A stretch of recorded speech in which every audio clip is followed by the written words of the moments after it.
주님의 은혜가 함께 하시기를 축복합니다. 코로나 상황이어서 참 전국 집회 못할 줄 알았는데 또 이렇게 모이게 돼서 너무 감사하고요. 또 비록 다 모이지 못했지만 온라인으로라도 이렇게 우리가 함께 할 수 있어서 너무 감사합니다. 주님께서 크시고 놀라우신 은혜로 우리 가운데 함께 하시기를 기대합니다.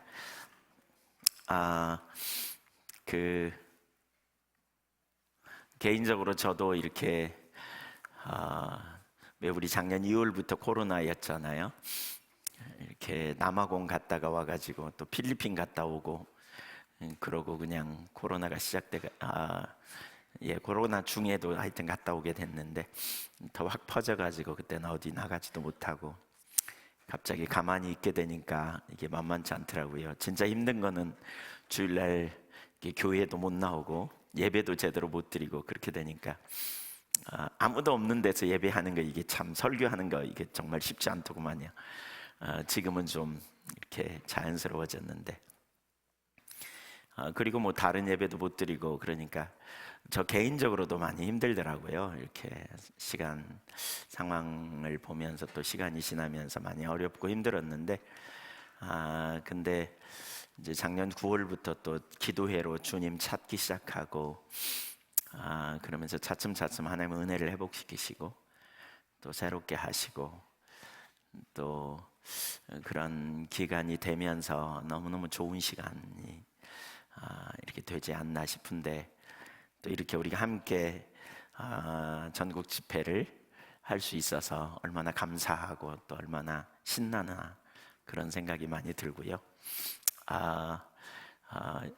우리 놀라운 성령의 역사가 여러분의 삶에 또 우리 모든 교회에 놀랍게 나타나기를 기대합니다. 네.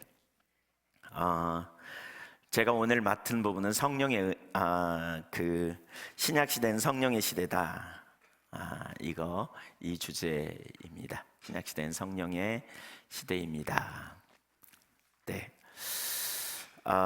우리의 신앙생활은 특별히 신약 시대의 신앙생활은 처음부터 끝까지 성령에 의한 삶입니다. 성령에 의한 삶은 모든 면에서 필수이고요. 자, 그 밑에 첫 번째 우리 첫째 살펴보죠. 구약에서부터 성경은 새 언약에 대해서 말하고 있습니다. 예레미야 31장 31절에 보면 이렇게 말씀합니다.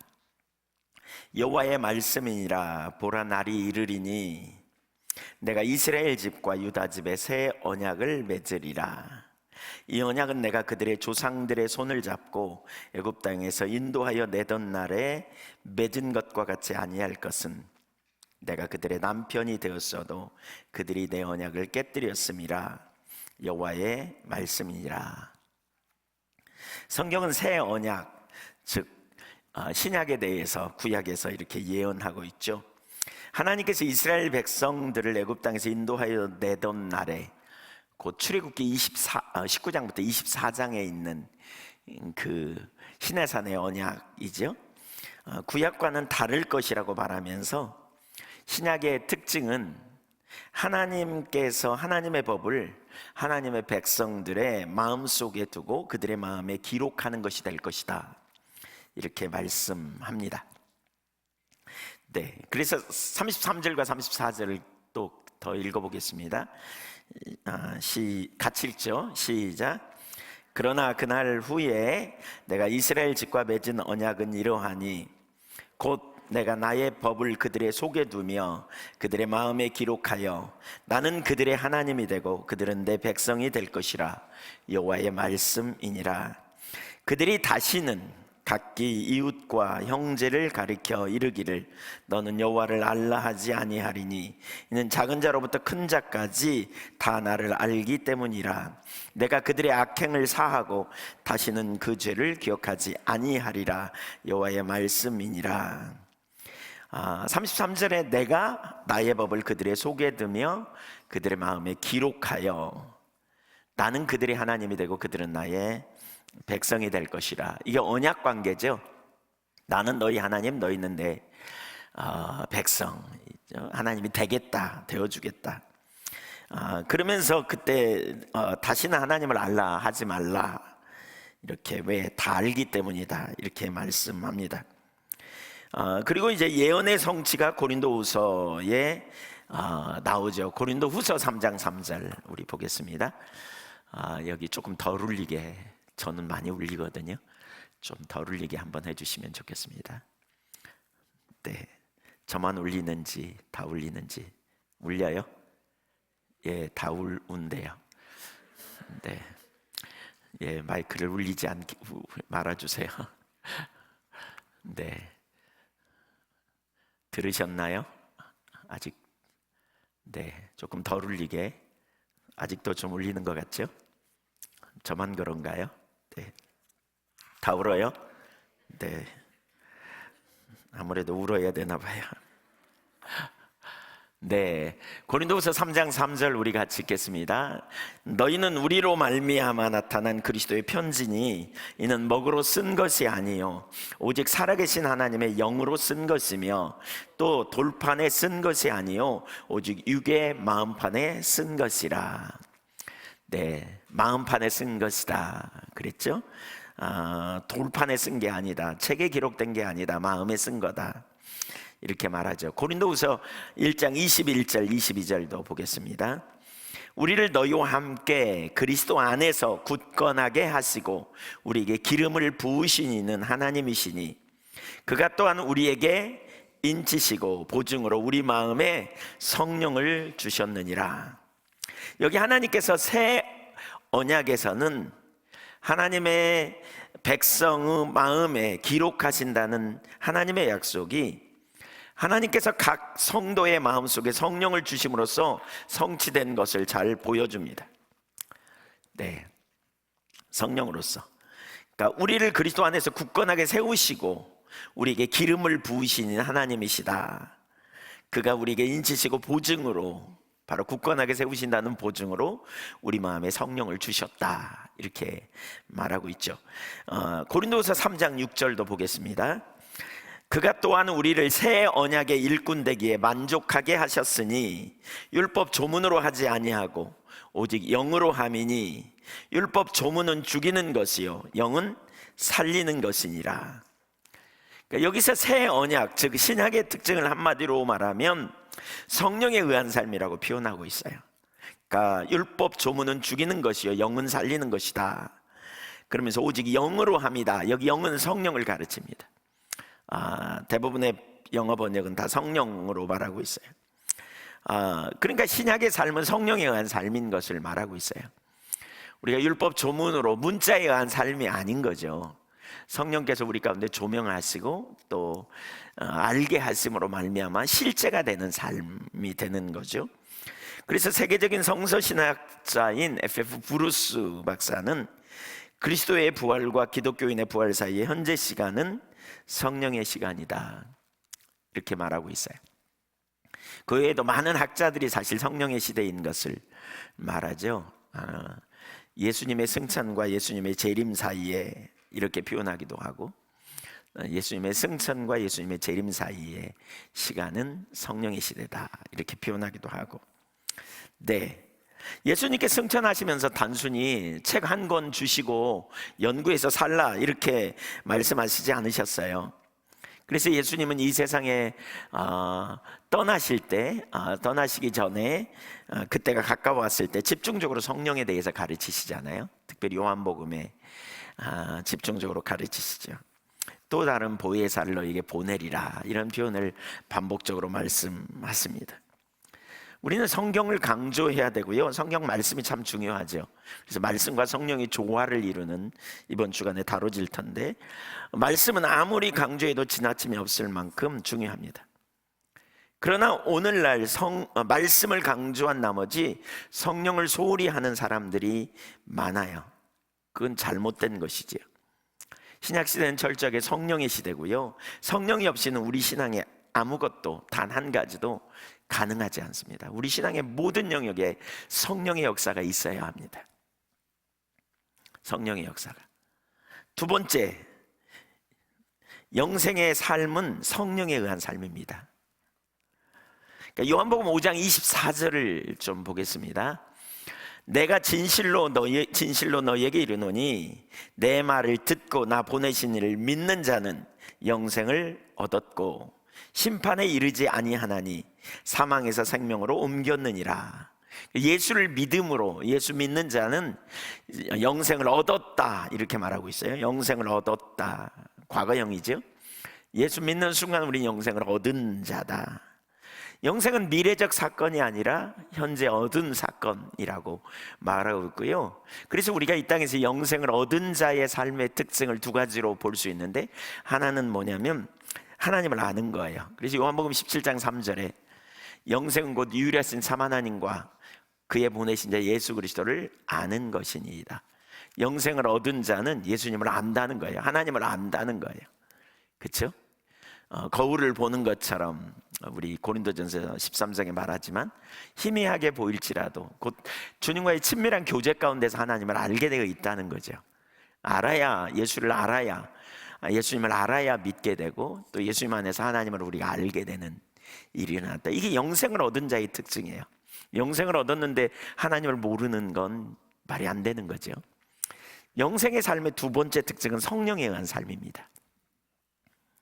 고린도전서 15장 42절에 보면 우리가 완전한 그 영생의 삶, 그러니까 완전한 하나님 나라의 삶을 우리가 이렇게 말하고 있어요. 부활한 그리스도의 재림과 부활은 같은 시간에 이루어진 걸로 성경은 말하고 있잖아요. 이 세상 끝에 그리스도와 재림과 이 세상 끝에 그 죽은 자의 부활이 있을 것을 말하고 있죠.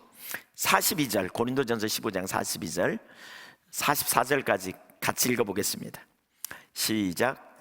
죽은 자의 부활도 그와 같으니 썩을 것으로 심고 썩지 아니할 것으로 다시 살아나며 욕된 것으로 심고 영광스러운 것으로 다시 살아나며 약한 것으로 심고 강한 것으로 다시 살아나며 육의 몸으로 심고 신령한 몸으로 다시 살아나나니 육의 몸이 있은즉 또 영의 몸도 있느니라. 여기 죽은 자의 부활, 썩을 것으로 심고 욕된 것으로 심고 약한 것으로 심고 육의 몸으로 심고, 반대로 어떻게 거둔다? 썩지 아니할 것으로, 영광스러운 것으로, 강한 것으로, 그리고 신령한 몸으로 다시 살게 된다, 이렇게 말하죠. 육의 몸이 있은즉 신령한 몸도 있다. 신령한 몸이 뭐예요? 영의 몸이라는 말이거든요. 영의 몸. 영이 어떻게 몸이 있어요? 그래서 이 부분에 대해서 학자들은 그렇게 표현해요. 부활한 후에 우리는 완전히 성령에 압도되어 살아가는 삶, 그러니까 성령을 에너지로 살아간다. 신령한 몸은 에너지가 성령이라는 말씀이죠. 동기가 성령이고요, 성령에 의해 살아가는, 완전히 그렇게 사는 삶이다, 이렇게 말하고 있습니다. 부활 후에 완전한 성령에 의한 삶이에요. 그렇다면 예수 그리스도 안에서 우리가 예수 믿는 자로서, 영생을 얻은 자로서 이 땅에서도 우리는 성령에 의한 삶을 살아야 한다는 거죠. 그걸 성경이 말하고 있어요. 고린도후서 5장 4절에 보면 바울 사도가 육신에 벗을 것, 그러니까 영원한 그 변화된 몸, 신령한 몸, 그 영원한 나라를 사모하면서 이렇게 말하죠. 참으로 이 장막에 있는 우리가 짐진 것 같이 탄식하는 것은 벗고자 함이 아니요 오직 덧입고자 함이니 죽을 것이 생명에 삼킨 바 되게 하려 함이라. 그리스도의 재림으로 말미암아 신령한 몸으로 변화되기를 원하는 거죠. 5절, 곧 이것을 우리에게 이루게 하시고 보증으로 성령을 우리에게 주신 이는 하나님이시니라. 그 신령한 몸으로 훗날 우리가 살 텐데 그 일을 이루게 하시는 하나님께서, 이루시는 하나님이 보증으로 미리 우리에게 성령을 주셨다는 거예요. 예수 믿는 자에게 성령님이 우리 안에 오신 게 그런 의미예요. 왜요? 이 땅에서 우리가 성령에 의한 삶을 살아야 돼요. 성령에 의한 삶. 성령 안에서 신령한 몸으로 사는 일에 대한 보증으로 성령을 주신 거죠. 에베소서 1장 13절 14절도 마찬가지입니다. 에베소서 1장은 성부 하나님의 계획과 성령 하나님의 성자 하나님의 십자가의 사건, 대속의 사건, 그 다음에 성령 하나님의 인치셔서 우리를 구속의 날까지 인치시는 이런 일이 있는데, 그걸 이렇게 말하고 있어요. 그 안에서 너희도 진리의 말씀, 곧 너희 구원의 복음을 듣고 그 안에서 또한 믿어 약속의 성령으로 인치심을 받았으니 이는 우리 기업의 보증이 되사 그 얻으신 것을 속량하시고 그의 영광을 찬송하게 하려 하심이라. 그러니까 이 구절을 보니까 페트라 주석에 보니까 이렇게 말하고 있어요. 여기 기업은 성령이 그리스도인의 현재 삶 속에서 보증해 주신 것으로 미래의 영적인 부활체, 고린도전서 15장 44절, 고린도후서 5장 4절을 가리킨다. 그러니까 미래의 완전한 신령한 몸으로 변화될 것에 대한 보증으로 우리에게 주신 거라는 거죠. 미래에 얻을 기업인데, 그것이 우리가 이 땅에서 그 기업을 보증으로, 그 기업을 누리는 삶을 보증으로. 보증이 뭐예요? 보증이 집을 사면 일부 보증금을 걸잖아요. 나머지는 나중에 주죠. 그러니까 그 보증으로, 확증으로 우리에게 성령을 보내셨다라고 말하는 거예요. 그러면서 이는 미래에 주어질 완전한 구원을 시사한다, 이렇게 말합니다. 그러니까 완전한 몸의 구속이 우리의 기업인데, 그것에 대한 보증으로, 보증의 약속으로 성령을 주신 거라는 거죠.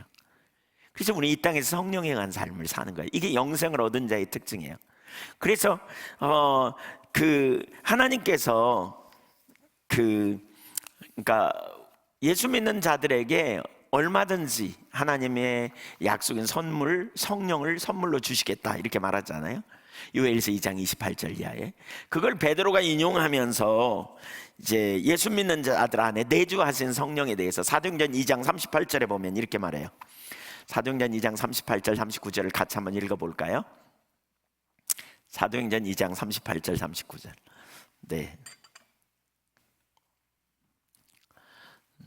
네, 제가 성경을 좀 띄었더니 못 따라오는 것 같아요. 제가 읽어볼게요.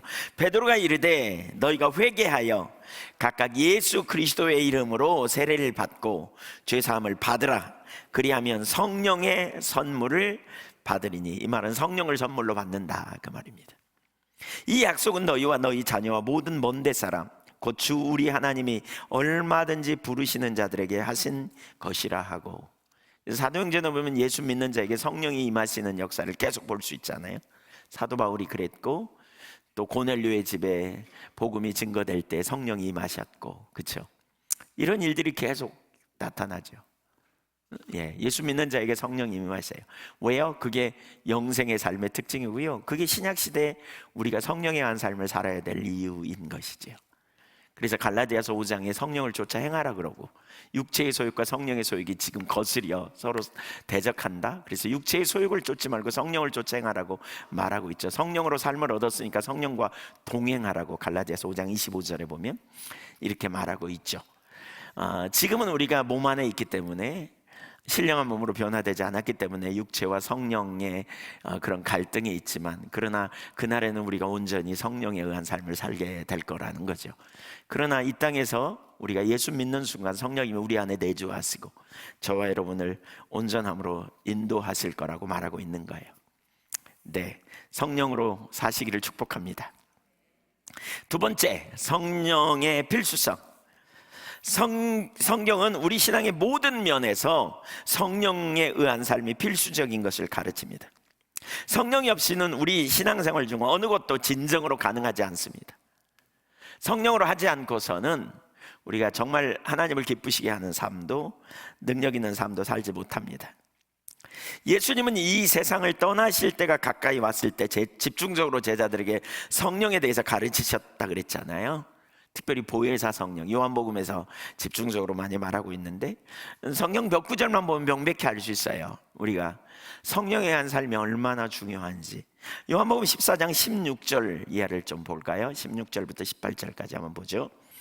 내가 아버지께 구하겠으니 그가 또 다른 보혜사를 너희에게 주사 영원토록 너희와 함께 있게 하리니. 원래 예수님이 보혜사죠. 근데 성령으로 우리와 함께 하시겠다는 거예요. 그래서 영원토록 함께 우리 안에 우리와 함께 있게 하겠다. 그러면서 17절, 그는 진리의 영이라 모든 진리로 우리를 인도하시고 진리의 기초에서 우리를 가르치시는, 세상은 능히 그를 받지 못하나니 이는 그를 보지도 못하고 알지도 못함이라. 그러나 너희는 그를 아나니 그는 너희와 함께 거하심이요 너희 속에 계시겠음이라. 영원토록 우리 속에 함께 계시는 믿는 자들 안에. 그러면서 18절, 내가 너희를 고아와 같이 버려두지 아니하고 너희에게 오리라. 이것은 예수님에 대한 말씀이잖아요. 내가 오리라 그랬어요. 이 무슨 말인가 학자들이 논란이 많이 있었어요. 그러나 대부분의 학자들은 공통적으로 뭐라 그러냐, 예수님이 성령으로 오시겠다는 거예요. 그래서 예수님을 아들의 영이라고 말하기도 하고, 성령을 아들의 영이라고 말하기도 하고, 그리스도의 영이라고 말하기도 하죠. 하나님의 영이라고 말하기도 하고 그리스도의 영이라고 말하기도 하잖아요. 성령으로 오셔서 우리 가운데 신약시대에 성삼위 하나님이 우리 안에 성령으로 오셔서 역사하신다는 거예요. 역사하신다는 거예요. 고아처럼 버려두지 않으려고. 저는 이게 되게 중요하다고 생각해요. 성령님 없이는 우리는 누구처럼 산다고요? 고아처럼 살아요. 고아의 의미가 뭐예요? 돌보심을 못 받는다는 거죠.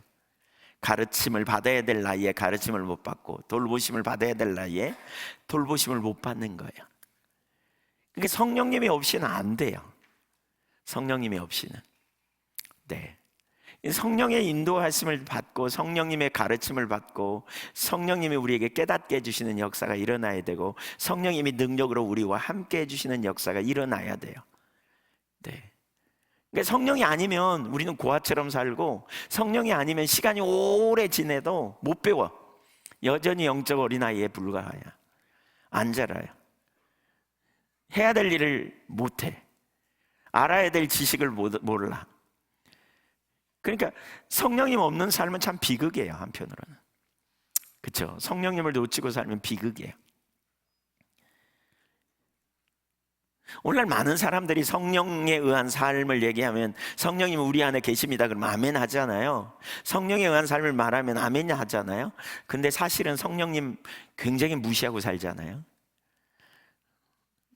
성령의 인도하심을 받는다, 성령의 가르침을 받는다, 성령의 깨닫게 하심, 성령의 능력 잘 모르죠. 어떻게 성령님이 내 안에서 역사하시고 어떻게 구체적으로 내 삶을 간섭하시고 이끄시는지 잘 몰라요. 우리가 왜 나이가 많이 먹어도 신앙 연조가 길어도 왜 영적으로는 어린아이 같은 수준에 머물러 있나 잘 생각해 봐야 돼요. 우리는 성령님께 주목할 필요가 있어요. 성령님의 인도하심 사역에 우리 자신을 내어드리고 주도권을 드리고 그분의 음성을 듣기 원하고 또 그분의 말씀에 순종하고 따라가는 이런 일들이 우리 가운데 일어나야 돼요. 근데 우리 본성은 사실 잘 그렇게 안 하잖아요. 아담 이후에 우리 안에는 자기중심성이 있어서 성령의 역사하심에 저항하는 그 영향력이 우리 가운데 있죠. 네. 그래서 잘 몰라요. 버티기를 하는 거죠. 고집부리고요. 그러다 어떤 순간 하나님이 강력하게 역사하시면 확 뒤집어져 가지고 와 놀라운 체험을 했다. 이 극적인 체험이 대단한 것처럼 막 생각하잖아요. 근데 그냥 처음부터 순종해 가는 삶을 살았다면 극적인 체험은 없지만 놀라운 능력은 경험하며 살 거예요. 네. 근데 막 체험을 좋아하는 사람들 많죠. 그냥 확 뒤집어지는 체험 막 이런. 네. 그 왜 그러냐면요. 고집 부려서 그래요. 예, 막 고집 부려서 안 하고 버티기 하고 막 그러다가 성령님이 강력하게 어느 날 역사하시니까 깨닫고 내가 이런 자인 줄 인제 알았다고 막 이러면서 내가 안 하려고 그랬더니 하나님 두드러 패가지고 이렇게 했다고. 안 맞고도 할 수 있는데. 네. 우리 안에 그 저항하는 아담적 옛 본성이 있죠. 옛 사람을 벗어버리라 그러는데 이게 안 되는 거죠. 네. 26절도 볼까요? 14장 26절 같이 읽어보죠. 보혜사 곧 아버지께서 내 이름으로 보내실 성령 그가 너희에게 모든 것을 가르치고 내가 너희에게 말한 모든 것을 생각나게 하리라. 성령 그가 너희에게 모든 것을 뭐하고? 가르치고 내가 너희에게 말한 모든 것을 생각나게 하리라. 성령님이 우리를 가르쳐요. 가르쳐 주셔야 돼요. 깨닫게 해주셔야 돼요. 성령님이 우리를 가르쳐 주셔야, 구체적으로 알게 해주셔야 돼요.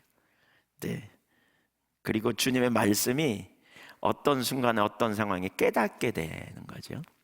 염려가 있고 근심이 있을 때 말씀이 딱 깨달아져야 돼요. 아무것도 염려하지 말고 오직 모든 일에 기도와 간구로 너희 구할 것을 하나님께 아뢰라. 모든 지각에 뛰어나신 하나님의 평강이 그리스도 예수 안에서 너희 마음과 생각을 지키시리라. 이런 게 생각나야 돼요. 먹거리에 대한 염려가 있는데 무엇을 먹을까 마실까 입을까 염려 마라. 들에 피는 백합화 공중에 난 새를 보라. 수고하지 않아도 너희 천부께서 다 하시느니라. 너희는 먼저 그의 나라와 의를 구하라. 그리하면 채우시리라. 이런 말씀이 팍팍 생각나야 돼요. 이렇게. 그리고 혼돈에 안 헤매지요.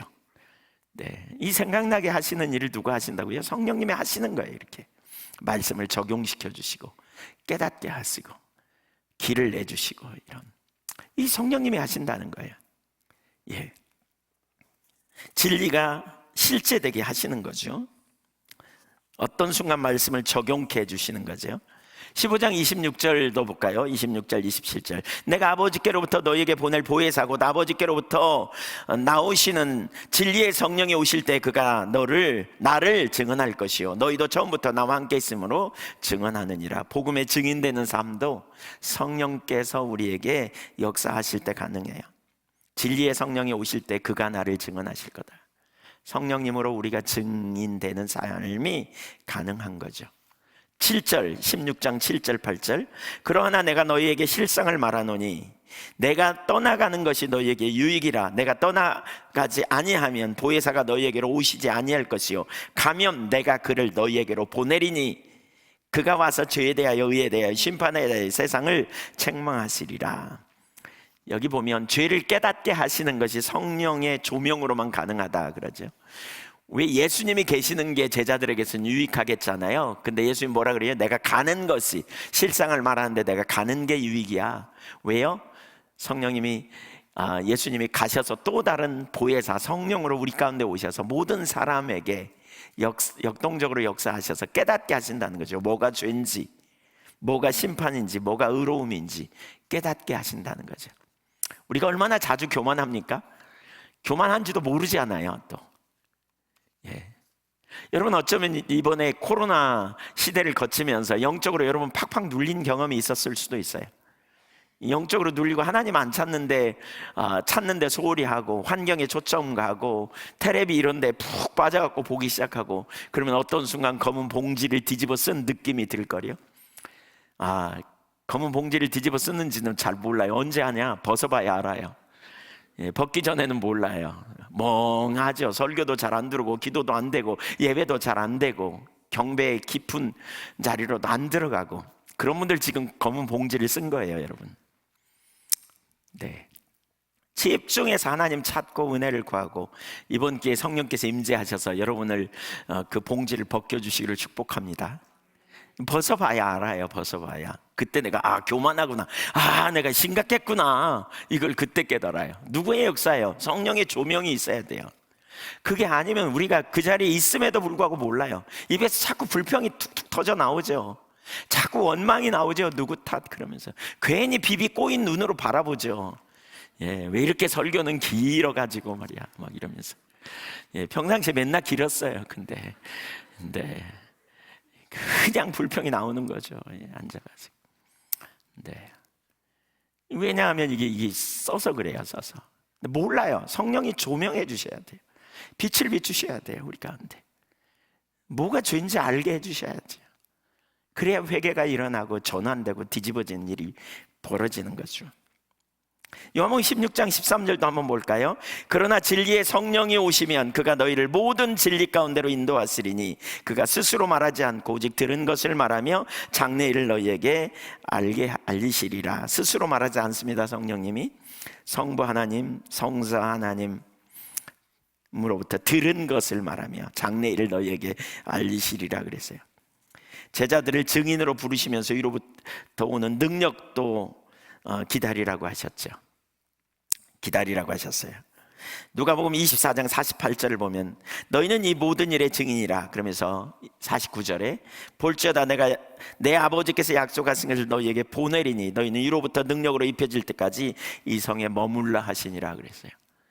예, 성령의 능력으로 복음의 증인되는 삶이 가능하다라고 말하고 있는 거죠. 그래서 보고 듣고 체험했지만, 예수님께 직접 가르침을 받고 체험했지만 제자들에게 위로부터 오는 능력을 기다리라 그랬어요. 성령이 아니고서는 증인의 목적으로 가르치고 부르셔서 증인의 목적으로 가르쳤지만 결국 성령님이 역사하셔야 된다는 거죠. 성령으로 하지 않고는 안 돼요. 구체적으로 좀 몇 가지를 살펴보죠. 첫째, 구원의 역사도 성령의 역사입니다. 우리가 구원받는 것도 전적인 성령의 역사로 가능합니다. 요한복음 3장 5절, 예수께서 대답하시되 진실로 진실로 내게 이르노니 사람이 물과 성령으로 나지 아니하면 하나님의 나라에 들어갈 수 없느니라. 물과 성령으로 거듭나야 된다. 예, 성령의 역사로 가능하다. 무슨 얘기예요? 고린도 전서 12장 3절에도 보면 이렇게 말씀해요. 그러므로 내가 너희에게 말하노니 하나님의 영으로 말하는 자는 누구든지 예수를 저주할 자를 하지 아니하고 성령으로 하지 않고는 누구든지 예수를 주시라 할 수 없느니라. 성령으로 하지 아니하고는 누구든지 예수를 주시라고 할 수가 없다. 예수를 주님이라고 할 수 없다. 무슨 얘기입니까? 성령의 사역 중에 중요한 한 부분은 조명입니다. 조명. 말씀을 깨닫게 해주시고 적용시켜 주시는 거죠. 알게 해주시는 거죠. 말씀을. 조명이 있어야 자신의 죄인됨도 알고 예수님이 하나님의 아들로서 우리를 위한 구원자이심도 알아요. 그래서 요한복음 16장 8절에 앞에서 봤지만 그가 와서 죄에 대하여 의에 대하여 심판에 대해 세상을 책망하시리라 그랬잖아요. 여기 책망하시리라로 번역된 단어는 그 의미를 살펴보면 훈계하다, 죄를 깨닫게 하다, 잘못을 꾸짖다, 이런 다양한 의미가 있어요. 그래서 이 말을 여러 가지로 번역하는데, 예를 들면 사도행전 2장에 베드로가 설교한 다음에 36절 37절에서 그 베드로의 설교를 들은 청중의 마음이 찔리는 것처럼 죄를 깨닫게 하는 것, 그런 의미예요. 죄를 깨닫게 하는 것, 또 어떤 잘못을 꾸짖는 것, 또 잘못됐음을 증명하는 것, 이게 성령의 역사예요. 내가 잘못되었구나, 이걸 깨닫게 하시는 게 성령의 역사예요. 예, 얼마나 잘못되었는지 드러내는 것, 이 예루살렘 바이블은 그렇게 번역하고 있다 그래요. 또 그릇된 생각을 꾸짖어 바로 잡는 것, 이 공동 번역이에요. 그러니까 이 단어가 그런 일을 하는 거예요. 그러니까 예수를 믿기 전에 우리가 죄인이라는 사실을 잘 모르잖아요. 많은 사람이 기껏해야 죄인은 뭐 몇 가지 행위로 지은 죄를 얘기하잖아요. 근데 하나님께서 우리에게 비추실 때는 어떻게 해요? 동기까지 드러내시잖아요. 우리는 죄를 짓고도 기억도 못하잖아요. 거짓말을 많이 하는데 별로 기억 못해요. 성령님이 깨닫게 해주셔야 돼요. 그래야 근본적으로 내가 정말 심각한 죄인이구나, 이런 일이 일어나는 거죠. 그래서 부흥이 일어날 때마다 평양 대부흥운동 같은 하나님의 성령께서 강력하게 임재하시고 사람들이 하나님 앞에서 자신의 처지를 인식하면서 죄를 회개하고 돌이키는 일이 일어났다 그러잖아요. 공개적으로 죄를 자백하고. 네.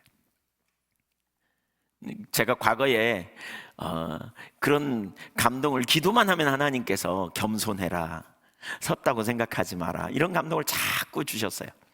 그래서 내가 뭐가 교만한가 생각해봤더니 별로 교만 안 한 것 같은데 되게 교만한 거죠. 그러니까 몰라서. 그래서 어느 날 제가 그렇게 기도했습니다. 하나님, 제가 교만한지 뭐가 교만한지 좀 알게 해주세요 그랬습니다. 그 기도 하고요 죽을 뻔했어요. 네, 그 호주에 집회를 가는데 이제 저녁 비행기를 타고 이렇게 가는데 비행기가 이륙하는데 그때 하나님과 친밀감이라는 플로이드 맥클랑이 쓴 아주 작은 색조차예요. 근데 그 친밀감을 가로막는 게 교만이다, 이제 이 문제예요. 그래서 그걸 몇 페이지 보고는 이륙하니까 이렇게 뒤로 제끼면서 이걸 딱 가슴에 대고는 이렇게 올라가는데 갑자기 제가 그날 하루 종일 살았던 제 모습을 성령께서 제 생각을, 제 시선과 제가 생각했던 것과 머릿속에 있던 일을 쫙 보이시더라고요. 별로 길지도 않았을 거예요. 거의 이렇게 올라가는 시점이니까. 와, 죽을 것 같더라고요. 진짜 죽겠더라고요. 정말 쥐구멍이라도 숨고 싶은. 안 보여서 모르죠, 여러분. 제가 막 울면서 회개했습니다. 그랬더니 제 아내가 이렇게 모포를 이렇게 가져다 저를 덮어주더라고요. 사람들이 흘금흘금 쳐다보고 그러니까 10시간 동안 졸다가 울다가 회개하다가 10시간 동안 그랬습니다. 가는 시간 내내. 너무나 죽을 것 같아서. 사실 안 보여요. 우리 손 깨끗한 것 같잖아요. 화장실 갔다 왔으니까, 뭐 닦고 왔으니까. 근데 손톱 밑에 후벼서 보면요, 심각해요. 안 보여서 교만하는 거예요. 안 보여서 모르는 거예요. 우리가 어떤 상태인지. 왜 우리가 애통함이 없을까요?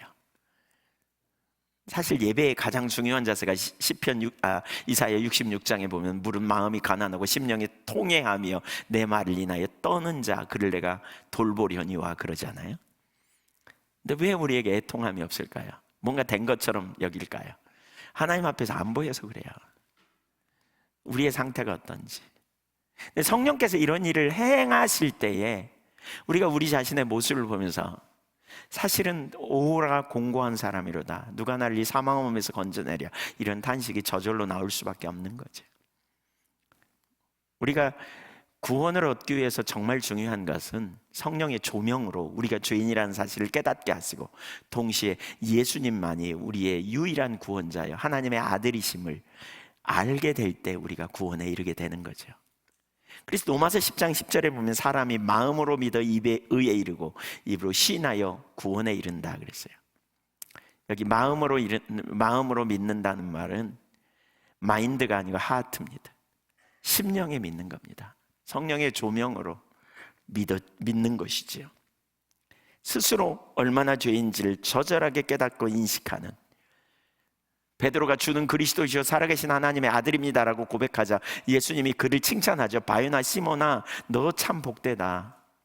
이를 너에게 알게 하니는 혈육이 아니다, 하늘에 계신 내 아버지시다. 하나님의 성령께서 역사하실 때만 우린 진정으로 인격적인 주님을 알게 되고요, 그런 역사가 일어나는 거죠. 두 번째, 하나님 아는 것도 성령의 역사입니다. 그러니까 영생이 하나님과 예수님을 아는 것이라고 표현하셨잖아요. 예수님은 요한복음 17장 3절에 영생은 곧 유일하신 참 하나님과 그의 보내신 자 예수 그리스도를 아는 것이니이다. 하나님을 알면 능력이 있어요. 우리가 영생을 얻은 자에게 자는 하나님을 알고 예수님을 안다 그랬어요. 그리고 우리가 하나님을 알면 능력이 있어요. 왜? 하나님께 맡기거든요. 하나님께 신뢰하잖아요. 제가 사실 지난 목요일 날 다리를 좀 다쳤습니다. 여기 멀쩡히 서 있는 게 기적입니다. 지금 근육이 파열됐어요. 내측 근육이 파열됐어요. 그래서 병원에 갔더니 4주 동안 꼼짝 못할 거라고 이렇게 얘기하더라고요. 그래서 아차 싶었어요. 집회 앞두고 이게 웬일인가 싶었어요.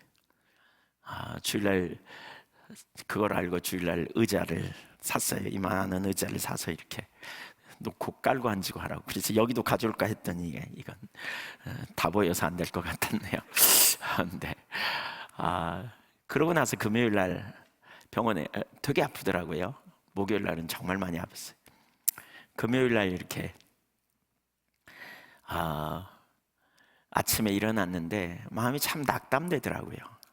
집회 앞두기 이게 뭐 하는 짓인가 싶기도 하고, 참, 아직 젊지 않구나 내가. 그래가지고 이제 마음이 낙담됐는데, 기도하는데 선명하게 하나님이 나의 아버지 되심이 선명하게 이렇게 조명되어졌어요. 아버지께 내가 나아가, 아들로서 아버지께 나아가 제가 상황을 나누고 제 마음이 이렇다고 고백하고 은혜를 부어달라고,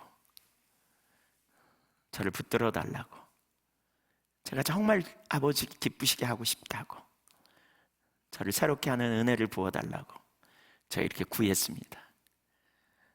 근데 정말 말할 수 없는 위로를 주시더라고요. 이렇게 평강을 주시고.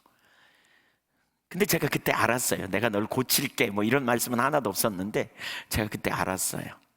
아, 설교할 수 있겠구나.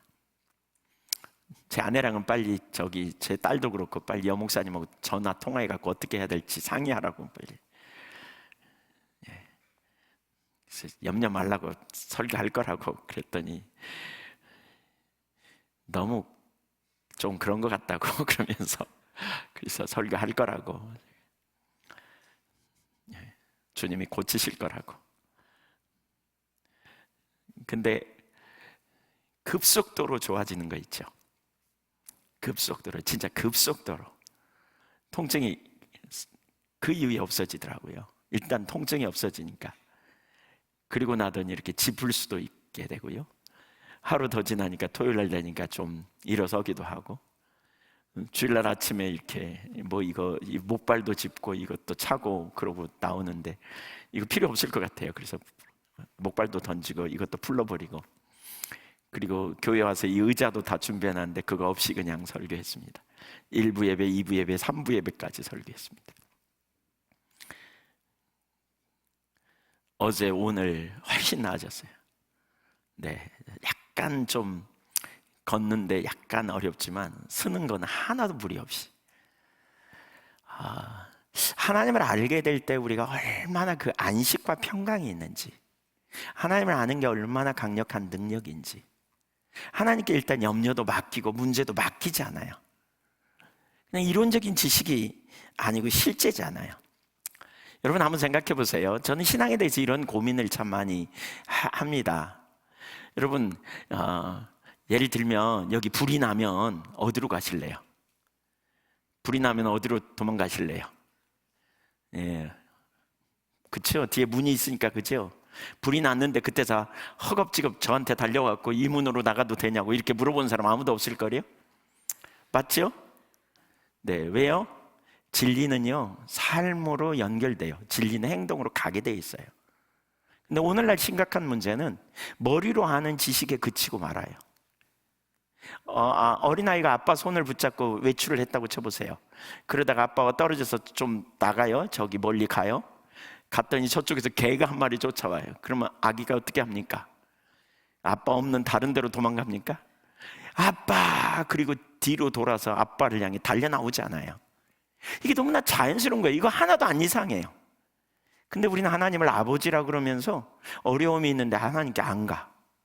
하나님 기도도 응답하신다는 거 다 말해, 입술로. 우리에게 피할 길을 내신다고 말해. 우리의 보호자라고 말해. 근데 하늘 아버지께 안 나가. 왜 그럴까요? 이론이라서 그래요. 진리를 알지니 진리가 너희를 자유케 하리라 그랬어요. 진리는 우리를 자유케 해요. 근데 아버지께 안 가. 왜 안 가요? 왜 안 가요? 몰라서 그래요. 몰라서. 여러분 진리는 삶으로 나오게 돼 있어요. 근데 바로 그 일을 이루시는 분이 누구냐면 성령님이세요. 성령님. 그래서 우리에게 성령의 조명이 얼마나 중요한지 몰라요. 성령의 하나님을 우리 아버지라고 했어요. 우리의 필요를 아신다고 가르치고 있고요. 기도에 응답하신다 그랬어요. 우리가 왜 능력이 없는지 아세요? 하나님과 인격적인 실제적인 교제가 아니에요. 성경은 우리의 신분이 하늘에 있다 그랬어요. 우리의 시민권은 하늘에 있어요.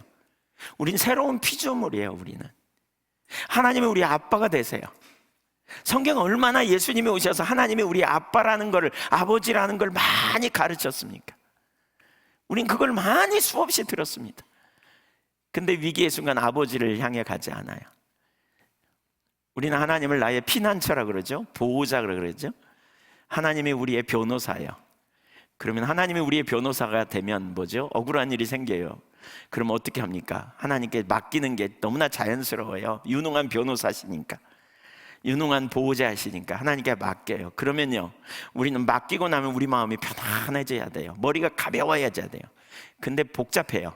예수를 믿으면서 맡긴다고 입술로 고백을 세게 해. 주님 맡깁니다. 주님 신뢰합니다. 주님 원수 갚는 걸 맡기라 그랬으니까 다 맡깁니다. 저희 원한을 풀어줄 분이 하나님이심을 제가 믿습니다. 그렇게 기도해. 그래놓고는 집에 가서 생각이 올라와. 내가 어떻게 이 문제를 풀어볼까. 머릿속으로 복잡하죠. 가서 뒤통수를 한 대 깔까 뭐 이런. 네, 그럴 능력은 없고, 그러니까는 전화해가지고 다른 사람한테 후욕이라도 할까? 머리가 왜 복잡한 줄 아세요? 맡기지 못하니까 그래요. 실제가 안 되니까 그래요. 뭐가 문제냐? 우리가 하나님을 잘 모르는 거고요, 이론적 지식으로 머물러 있는 거예요. 예, 그렇잖아요. 여러분 갈증 나면 화장실 가고 싶은데 저한테 와가지고 화장실 어디에요? 물어보는 사람 아무도 없을 거예요. 일단 밖으로 나가서 찾을 거예요. 그렇죠? 가본 분들은 금방 알아요. 자동적으로. 이게 진리예요. 진리는 삶으로 연결되어져야 돼요. 왜 그게 안 되느냐? 이론적 지식으로 대체하기 때문에 그래요. 예레미야 31장 34절에 아까 그렇게 말했잖아요. 그들이 다시는 각기 이웃과 형제를 가리켜 이르기를 너는 여호와를 알라 하지 아니하리니. 다시는 여호와를 알라고 하지 않는데요. 어떻게 이런 일이 일어나겠어요? 어떻게 이런 일이 일어나요? 어떻게 가능해요? 성령의 조명하심으로 우리 모두에게, 예수 믿는 자들에게 성령님이 오셔서 내주하셔서 우리가 부르는 하나님이 누구인지, 우리가 믿는 하나님이 누구인지 알게 해주신다는 거죠. 이러한 성령의 역사를 우리는 적극적으로 환영하고 성령님을 기대하고 성령의 인도하심을 열망하고 사모하며 나가야 되잖아요. 그렇죠? 그래서 바울 사도는 에베소서 1장 17절에 에베소 교회를 위해 그렇게 기도합니다. 우리 주 예수 그리스도의 하나님 영광의 아버지께서 지혜와 계시의 영을 너희에게 주사 하나님을 알게 하시고, 여기 지혜와 계시의 영은 성령을 가르치죠. 대부분의 성경 그렇게 다 번역하고 있어요. 성령의 계시, 성령의 조명이 없이 우리가 하나님을 알 수 없다는 거죠. 그래서 바울 사도가 에베소 교회를 위해 기도하면서 성령의 조명을, 성령의 계시를 통해서 하나님을 알게 해달라고 간절히 기도하는 거예요. 이론적 지식이 없어서 못 사는 게 아니에요. 실제가 안 돼서 문제죠. 성령님의 조명하심이 우리 가운데 너무너무 필요한 거죠. 필요한 거죠. 성령님의 조명하심을 여러분 사모하세요. 아멘. 네. 저는 개인적으로요, 좀 성령의 제가 언젠가 우리 미국에 집회 갔더니 어떤 목사님들이 저한테 그러더라고요. 목사님 지식은 실제라고. 저는 그 말이 참 생소했어요. 목사님은 실제적인 지식을 가졌다고 저한테 그렇게 말하더라고요. 그래서 제가 그 말이 뭔 얘기인지 몰랐습니다. 실제적인 지식이니까 담대히 선포하라고. 그렇게 우리 여목사님 친구 목사님 문종성 목사님이라고, 거기 교회 집회 갔더니 거기 목사님 친구분들이 와가지고 집회에 참석했다가 나중에 그런 얘기를 해요. 실제라고. 되게 생소했어요. 그 말이 무슨 얘기일까. 근데 이런 거예요. 제가 보니까 이런 거예요. 저는 이렇게 신앙생활 하면서 왜 잘 모르겠잖아요. 이해가 안 되고, 머리로는 알겠는데 제 삶은 안 되고, 이런 문제 있잖아요. 이런 문제를 가지고 기도 제목으로 삼았습니다. 지금 제가 기도 제목으로 삼고 있는 한 가지가 뭐냐면, 예수님과 함께 살리시고 일으키시고 하늘 보좌 우편에 앉게 되었다, 이거 말하잖아요. 에베소서 2장 6절에 하늘 보좌 우편에 앉게 되었다. 이 의미를 더 저에게 깨닫게 해달라고 제가 기도하고 있습니다. 성령은 모든 것을 가르치신다 그랬잖아요. 이런 식으로 제가 신앙생활을 계속 해왔어요. 그러니까 목회하면서도 그렇고요, 성경을 읽으면서도 뭐가 실제가 아니잖아요. 뭐가 잘 모르겠잖아요. 머리로는 알아요. 예를 들면 갈라디아서 2장 20절에 내가 그리스도와 함께 십자가에 못 박혔나니 그런즉 이제는 내가 사는 것이 아니요 그리스도께서 사신 것이라. 이 본문을 가지고 설교하려고 어느 날 딱 섰는데 본문이 저에게 질문해 왔어요. 너 못 박혔냐? 제가 보니까 하나도 못 박힌 것 같지가 않아요. 저는 못 박힌 게 뭔지를 모르겠어요. 머리로는 아는데 제 삶은 전혀 아닌. 제가 그래서 그걸 기도 제목 가지고 기도하기 시작했습니다. 못 박힌 게 뭔지 알게 해달라고. 또 에베소서를 읽어가다가 그리스도 예수 안에서, 그리스도 안에서라는 말이 되게 많이 나오잖아요. 그 말의 의미가 뭔지를 깨닫게 해달라고. 책을 보면 지식적으로는 알지만 그 의미가 저에게 뭔지 알게 해달라고 집중적으로 기도했습니다. 어떤 때는요, 몇 개월 걸려서 하나님께서 깨닫게 해주시기도 하고, 어떤 때는 순간에 깨닫게도 해주시고. 이러한 지식들이 실제적인 지식이라고 말하는 것 같았어요. 성령의 조명이 있어야 실제예요, 여러분. 성령의 조명이 있어요. 왜 저 사람은 사는데 나는 안 살까? 여러분 이런 생각 못 해보셨나요? 왜 저 사람은 저렇게 행하는데 나는 왜 안 되지? 무슨 차이인 줄 아십니까? 지식과 실제적인 차이예요. 진리는 삶으로 가게 돼 있다니까요. 진리는 우리의 삶에 자연스럽게 되게 돼 있다니까요. 영적인 진리가 우리 가운데 실제가 되는 삶으로 전환되는데 성령님의 역사를 우리가 소홀히 하면 절대로 안 되는 거죠. 성령의 조명하심, 깨닫게 하심, 가르치시는 역사, 우리에게 나오잖아요. 약속이 구체적으로 여기. 내가 너희를 모든 진리로 인도하리라. 내가 너희에게 모든 것을 가르치리라. 내가 생각나게 하리라. 내가가 아니라 보혜사 성령이 생각나게 하리라 그러셨잖아요. 계속해서 성령님께 배우고 가르침을 받고 깨닫게 되는 놀라운 은혜가 있기를 주님의 이름으로 축원합니다. 세 번째, 성령은 우리의 성화를 위해서 필수입니다. 고린도후서 1장 21절 22절 보세요. 우리를 너희와 함께 그리스도 안에서 굳건하게 하시고 우리에게 기름을 부으시는 하나님이시니 그가 또한 우리에게 인치시고 보증으로 우리 마음에 성령을 주셨느니라. 그리스도 안에서 굳건하게 세우시는 분이 하나님이세요. 그래서 그 일에 대한 보증으로 성령을 주셨다 그랬어요. 그리스도 안에서 세우시는 일, 이걸 하나님께 맡기기보다는 자신의 노력에 달려있다고 생각하기 때문에 어려운 거예요, 신앙생활이. 그러니까 내가 하려고 하니까 어려운 거예요. 사실은 우리에게 능력이 없어서 하나님의 아들이 오신 거예요. 그리고 예수님 안에서 우리가 예수님을 신뢰함으로 우리가 그 온전케 될 수 있잖아요. 바로 그 일을 돕기 위해 성령이 우리 가운데 오신 거예요. 그래서 우리는 성령님께 우리의 삶의 주도권을 드리고 순종해 갈 때 성령님이 우리의 삶을 온전케 세워가시는 거죠. 그런데 자꾸 우리가 하려고 그래요. 우리가 하려고요. 특별히 의지가 강하고 열심파들이 조심해야 될 게 그거잖아요. 웬만한 일은 다 자기 열심으로 해버려요. 근데 자기 열심의 한계를 경험하고 내 힘으로 안 되는 것을 인식하고 그래서 항복하고 하나님의 아들 우리 주 예수 그리스도만이 우리의 유일한 구원자이고 그래서 보혜사 성령이 나를 위해 오셨다는 사실을 인식하는 자리로 전환되는 일이 일어나야 성령에 의한 삶이 가능합니다. 성령을 의지합니다. 그분의 인도하심을 따라가고. 성경은 우리가 육체의 욕심을 따라 그러니까 이루지 않기 위해 성령을 따라 행하라고 명령합니다. 갈라디아서 5장 16절 이하에서 우리가 성령의 인도를 따라 사는 만큼 육체를 이길 수 있다고 말해요. 하나님께서 우리에게 성령을 주시고 성령을 따라 행하도록 적극적으로 말하는 거죠. 그래서 더 뉴 아메리칸 바이블 커멘터리 갈라디아서 주석을 쓴 조지 박사는 이렇게 말합니다. 신자는 어디서 이러한 종류의 승리하는 기독교인의 삶을 위한 자원을 얻을 것인가?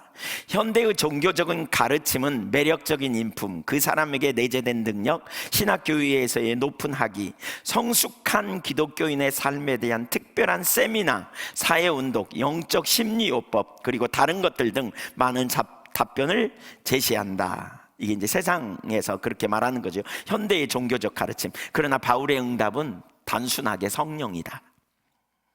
우리가 거듭날 때 우리에게 죄에서 자유케 하시고 우리에게 새 생명을 주신 오직 하나님의 성령만이 우리가 그분 안에서 행하시는 것을 통해서 성령의 능력을 경험함에 따라 우리가 진정으로 자유하도록 보존하실 수 있다. 성령님이 그렇게 하신다는 거죠. 고린도후서 3장 18절에 이렇게 말하죠. 우리가 다 수건을 벗은 얼굴로 거울을 보는 것 같이 주의 영광을 보매 그와 같은 형상으로 변화하여 영광에서 영광에 이르니 곧 주의 영으로 말미암는다. 우리가 변화되는 역사는 하나님의 영광을 보는 만큼 변화될 수 있다. 하나님의 영광의 임재 앞에 우리가 서는 만큼 변화될 수 있다. 그와 같은 형상으로 변한다. 근데 이건 뭘로 가능하다? 주의 영, 성령으로 가능하다. 이렇게 말하고 있어요. 우리를 그리스도 안에 세우시는 분이 하나님이시라면 아무것도 하지 않아도 되는 건 아니에요. 우리는 적극적으로 어떻게 해요?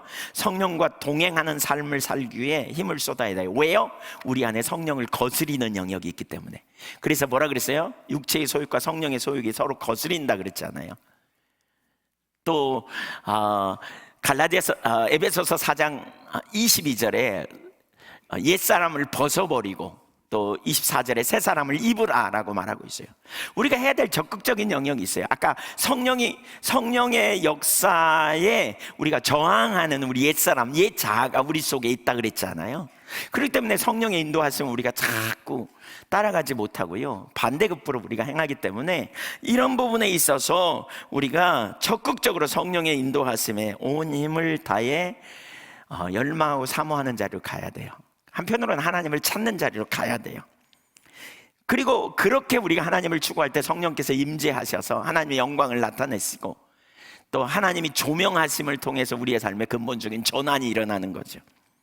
에이든 토저가 쓴 이것이 성령님이다 라는 책에서 성령의 조명하심이 무엇인지를 우리에게 보여줍니다. 제가 읽어보겠습니다. 능력이라는 말뜻은 어떤 일을 해낼 수 있는 힘이다. 성령님의 사역이라는 놀라운 일은 교회와 신자들의 마음속에서 벌어진다. 성령님은 영적인 것들이 그들의 마음속에서 실제로 존재하는 것처럼 느껴지도록 만드신다. 그러니까 이론이 실제가 되도록 만드시는 분이 성령님이다, 그 말입니다. 성령님의 능력은 마치 창으로 찌르듯이 그들의 마음속으로 파고든다. 휘발성 물질이 공기 중에 퍼지듯이 그것은 인간의 마음 구석구석으로 퍼져서 소기의 목적을 성취해낸다. 이런 작용은 우리의 지성으로는 파악되지 않는다. 성령님의 능력은 비현실적인 영역에서 작용하는 것이 아니다. 그것은 존재하지 않는 어떤 것을 만들어내지 않는다. 이미 존재하지만 이제껏 영혼에 감추어져 온 것을 드러낸다. 그리스도의 임재를 강렬히 느낄 때 우리는 흔히 성령님의 능력을 가장 먼저 체험하게 된다. 그렇게 되면 그분이 진짜 인격체로 느껴지며 아주 친밀하고 가까운 분으로 느껴진다. 성령의 역사하심으로 예수님이 아주 친밀하게 그리스도와 친밀하고 가까운 분으로 느껴진다는 거예요. 이렇게 될 때 다른 모든 영적인 일들이 마음속에서 분명히 떠오르기 시작한다. 하나님의 은혜, 죄사함, 그리고 성결의 영 같은 것들이 마치 손에 잡힐 듯 분명히 느껴진다. 이전에는 기도가 무의미하다고 느껴졌지만 이제는 옆에 계신 분과 나누는 달콤한 대화처럼 느껴진다. 하나님을 향한 사랑과 하나님의 자녀들을 향한 사랑이 영혼을 가득 채운다. 우리가 천국에 더 가까이 와 있다는 느낌이 들고 땅과 세상은 마치 그 그림자처럼 느껴진다. 죽음이 준비되었는가? 라고 물으면 많은 분들이 죽음의 공포 가운데 눌려 있어요. 코로나 상황에 더 그런 것 같아요.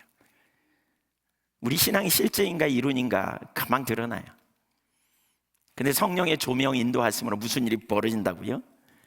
네, 천국에 가까이 있다는 느낌을 갖는다는 거죠. 세상은 그림자처럼 느껴지는. 좀 더 읽어볼게요. 땅과 세상의 실제를 부인하지는 않는다. 하지만 그것은 마치 영화의 한 장면처럼 순간적으로 머물다가 이내 사라지고 말 것임을 분명히 느낀다. 내세가 좀 더 뚜렷하게 느껴질 뿐만이 아니라 적극적으로 우리의 관심을 끌기 시작한다. 이런 새로운 깨달음은 우리의 삶 전반에 영향을 끼친다. 그리고 그 영향은 영구적이다. 그래프의 선이 오르락 내리락 하듯이 신앙생활에 약간의 기복이야 있겠지만 근본적인 방향은 하늘을 향하고 있다. 이것이 바로 신약 성경에서 말하는 능력으로 변화된 삶이다. 이게 성령의 역사예요. 성령님이 능력으로 역사하실 때 이런 일들이 일어나는 거죠. 능동적으로 역사하시는. 신약시대 오늘날 우리의 삶은 어떤지 대비해 본다면 사실 얼마나 절박하게 성령님의 역사가 필요한지 우리는 분명히 인식하게 되는 거죠. 성령님의 임재를 사모하시나요? 네, 임재를 사모하십시오. 성령님의 역사가 얼마나 중요한지, 개인의 삶의 변화, 성숙됨, 실제가 되는 거예요.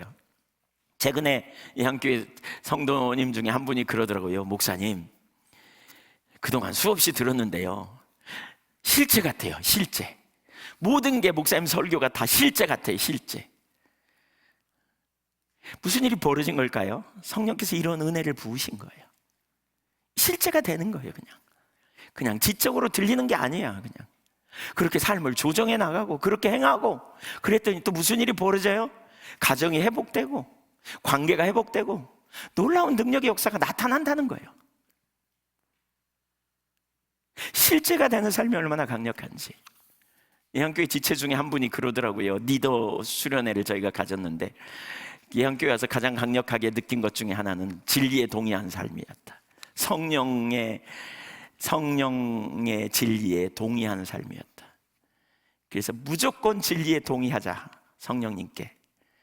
한쪽 끝에는 성령의 그 인도가 있고 한쪽 끝에는 자기중심이 있잖아요. 근데 이 자기중심 거절하고 성령의 진리로 인도하는 성령님께 무조건 순종하자 그랬다는 거예요. 그분 표현이에요. 대박 났다고. 그랬더니 대박 났다고.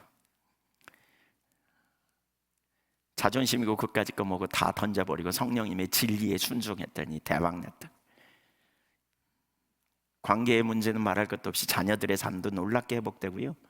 경제적으로 특별히 그 가정은 정말 어려운 가정이었는데 지금은 굉장히 많은 수입이 있더라고요. 경제적으로 그냥 넉넉해졌어요. 전적인 하나님의 은혜인 거죠. 전적인 하나님의 은혜. 단순함을 가지고 나가는 성령님의 역사하심이 우리 가운데 얼마나 필요한지, 중요한지 여러분 사모하십시오. 사모하십시오. 고아처럼 버려두지 않기에 우리에게 오셨다니까요. 계속 보세요. 네 번째, 성령은 하나님의 비전을 위해서 필수입니다. 리더들에게 가장 중요한 요소 중 하나는 비전입니다. 조지 바나 이야기를 좀 보면 비전의 능력이라는 책에서 정의상 모든 리더들은 다 비전을 가진 사람들이다 라고 말한다. 이 말은 바꿔 말하면 비전이 없으면 리더가 아니라는 말이다. 그런데 성경적인 의미에서 비전은 우리가 하나님을 위해 혹은 자기를 위해 세운 위대한 계획이나 꿈을 말하는 게 아닙니다. 자기의 계획과 상관없습니다. 성경에 나오는 노아, 모세, 여호수아, 느헤미야, 다니엘, 기드온, 바울 이런 모든 하나님의 사람들은 자신이 세운 계획을 하나님을 위해 세운 원대한 꿈이 아니라 하나님의 비전을 쫓은 사람들. 하나님의 비전은 하나님께서 우리에게 보이신 하나님의 계획과 목표에 기초합니다. 참다운 비전은 하나님의 비전입니다. 하나님의 계획이 우리의 비전이 되는 거예요. 하나님의 목적이 우리의 목적이 되는, 곧 우리의 비전이 되는 거예요. 그래서 조지 바나는 비전의 정의를 이렇게 말해요. 사역을 위한 비전은 하나님에 의해 그분이 선택한 종들에게 주어진 선호하는 미래에 대한 선명한 정신적인 이미지다. 하나님의 사람들이 하나님의 비전, 목적을 보는 거예요. 그리고 그걸 선명하게 눈에 보이는 것처럼, 이미지처럼 분명히 인식하는 거죠. 그것은 하나님과 자신과 환경에 대한 정확한 이해에 기초하여 가지고 있는 거죠. 나는 능력이 없지만 그러나 하나님 크기의 일을 이루실 걸 신뢰하고 보는 거죠. 헨리 블랙가비 목사님도 영적 리더십이라는 책에서 비전의 참다운 출처는 하나님의 계시라고 말합니다. 잠언 29장 18절에 묵시가 없으면 백성이 방자히 행하거니와 이렇게 말하고 있죠. 여기 묵시라는 말은 하존이라는 히브리어입니다. 하존, 이건 계시라는 말입니다. 정확하게. 근데 영어 킹제임스 버전에 이걸 비전으로 번역하고 있기 때문에 비전이 없으면 망한다. 그래서 비전을 세상적인 관점으로 얘기해요. 근데 이 비전은 하나님부터 오는 거예요. 하나님의 계시예요. 하나님의 목적과 의도를 당신의 종들에게 보이시는 거죠. 당신의 뜻을 보이시는 거죠. 당신의 계획을 보이시는 거죠. 그 일을 이루기 위한 하나님의 계획을 알게 하시고 그 일로 초청하시는 것이죠. 근데 너무나 많은 사람들이 이 비전이 뭔지를 몰라요. 사실 그리고 그 일을 알게 하시는 분이 성령님이신데, 그 성령과의 교제 가운데 사실 하나님이 어떤 목적과 의도를 가지고 있는지 우리가 잘 몰라요. 그래서 어떤 분은 그렇게 얘기해요. 자기가 그 하나님의 행하심을 보고 그 일에 동참하느니 안 되는 주된 이유는 자기가 하려고 하는 것 때문이라고 말해요. 자기나 스스로 어떤 기준을 정해놓고 하나님의 요구하는 기준이라고 여기는 것을 정해놓고 또 그것이 알고 보니까 자기 기준이었다 이렇게 말하는데, 그 기준을 이루려고 그렇게 노력했다는 거예요. 근데 선한 삶을 살 수도 없었다는 거예요. 그것 때문에 너무 고민했더니 어느 날 그러면서 하나님 앞에 어떻게 해야 될지 가르쳐 달라고 그랬더니 하나님이 그러시더라는 거죠. 네가 선하게 될 수 있는 것은 너의 일이 아니야. 내가 할 수 있는 일이야. 네가 하려고 하는 걸 내리고 나를 의지해. 내가 너를 선하게 할 수 있어. 그럼에도 불구하고 그 말이 무슨 얘기인지 도저히 이해가 안 됐다는 거예요. 그래서 그로부터 5년 동안 똑같이 또 살았대요. 그래서 5년이 지난 다음에 그 말이 뭔지 깨닫게 해달라고 가르쳐 달라고 그랬더니, 자기 자원을 의지하는 것, 자기 노력으로 가려고 하는 거 내리고, 그래서 하나님의 아들이 오신 거 아니에요? 내 노력이 아니라 주의 보혈의 공로로 의롭게 된 것처럼 내가 선하게 되는 것도 내가 아니라 예수 그리스도의 보혈의 공로로 의롭게 하기 위해서 오신 하나님의 아들을 신뢰하는 믿음 안에서 되는 것처럼, 우리를 선하게 하고 우리를 변화시키는 능력이 주님께 있음을 알고 주님을 신뢰하고 주님을 의지하고 나아가는, 그러면서 네가 뭘 하려고 하지 말고 네가 할 일은 내 음성을 듣고 나를 신뢰하며 쫓아오는 거야. 그래서 그때부터 그는 부지런히 하나님의 뜻이 무엇인지를 찾기 시작하고 그 일에 순종하고 따라갔더니 어느 날 자기의 삶에 놀라운 변화가 일어났다고 이렇게 고백하고 있어요. 성령과 동행하는 삶을 통해서 하나님의 비전이 뭔지, 하나님의 의도가 뭔지, 목적이 뭔지 알게 되며 그 일에 동참하게 된 것을 말하고 있어요. 정말 많은 사람들은요, 이 비전이 없습니다. 조지 바나가 쓴 것처럼 비록 그들이 좋은 사람들이고 사역을 위해 부르심을 받은 사람들이지만 대부분의 담임 목사들은 그들이 인도하려고 노력하는 사역을 위한 하나님의 비전에 대해 이해를 가지고 있지 않다. 그래서 결과적으로 대부분의 교회들은 그들의 회중들의 삶과 지역사회의 삶에 거의 어떠한 영향도 미치지 못하고 있다. 그러면서 담임 목사를 청빙할 때 그를 검증하는 핵심적인 기준으로서 교회의 비전을 의지하는 경우가 거의 없다. 비슷하게 모든 개신교 교회 20개 교회 중 한 교회보다 더 적은 수의 교회만이 그들을 평가 과정에 대한 열쇠로서 비전 진술서를 사용한다. 하나님이 어떤 교회를 세우셨잖아요. 머리 대신 주님이 이 교회를 향한 목적이 있으시잖아요. 그렇죠? 이 교회를 통해서 이루시기 원하는 그 비전이에요. 하나님의 의도와 목적을 당신의 몸된 교회에 보이셔서 그 일을 이루시는 거잖아요. 그러면 교회가 세워지는데 담임 목사님이 올 때마다 비전이 바뀌어. 이러면 안 되잖아요. 이게 아니잖아요. 이 세워진 교회의 목적과 비전. 제가 부산의 어느 교회에 담임 목사님 청빙을 앞두고 당회에 세미나를 했습니다. 그래서 담임 목사를 목사님 청빙할 때 어떻게 청빙할 거냐, 뭘 볼 거냐 그랬더니 별걸 다 보더만요. 학력을 본다, 심지어 사모님을 본다, 또 아이들을 본다. 그 아이들을 본다는 말이 뭐냐 그러니까 너무 많으면 참 애들 많이 나라고 말해놓고 목사가 애 많이 나면 안 받겠다는 거죠. 이게 참 심각한 얘기예요. 그래서 제가 그냥 말을 안 했어요. 하여튼 이런 얘기도 나오고요. 이렇게 사모님 뭘 보냐 그랬더니 성품을 본다. 성품 어떻게 보냐. 하여튼 그렇다는 얘기다. 이런. 근데 비전을 본다, 이건 아무도 얘기 안 해요. 그게 뭔지 몰라요. 사실은 교회가 비전에 따라 부지기지 않아요. 하나님의 목적.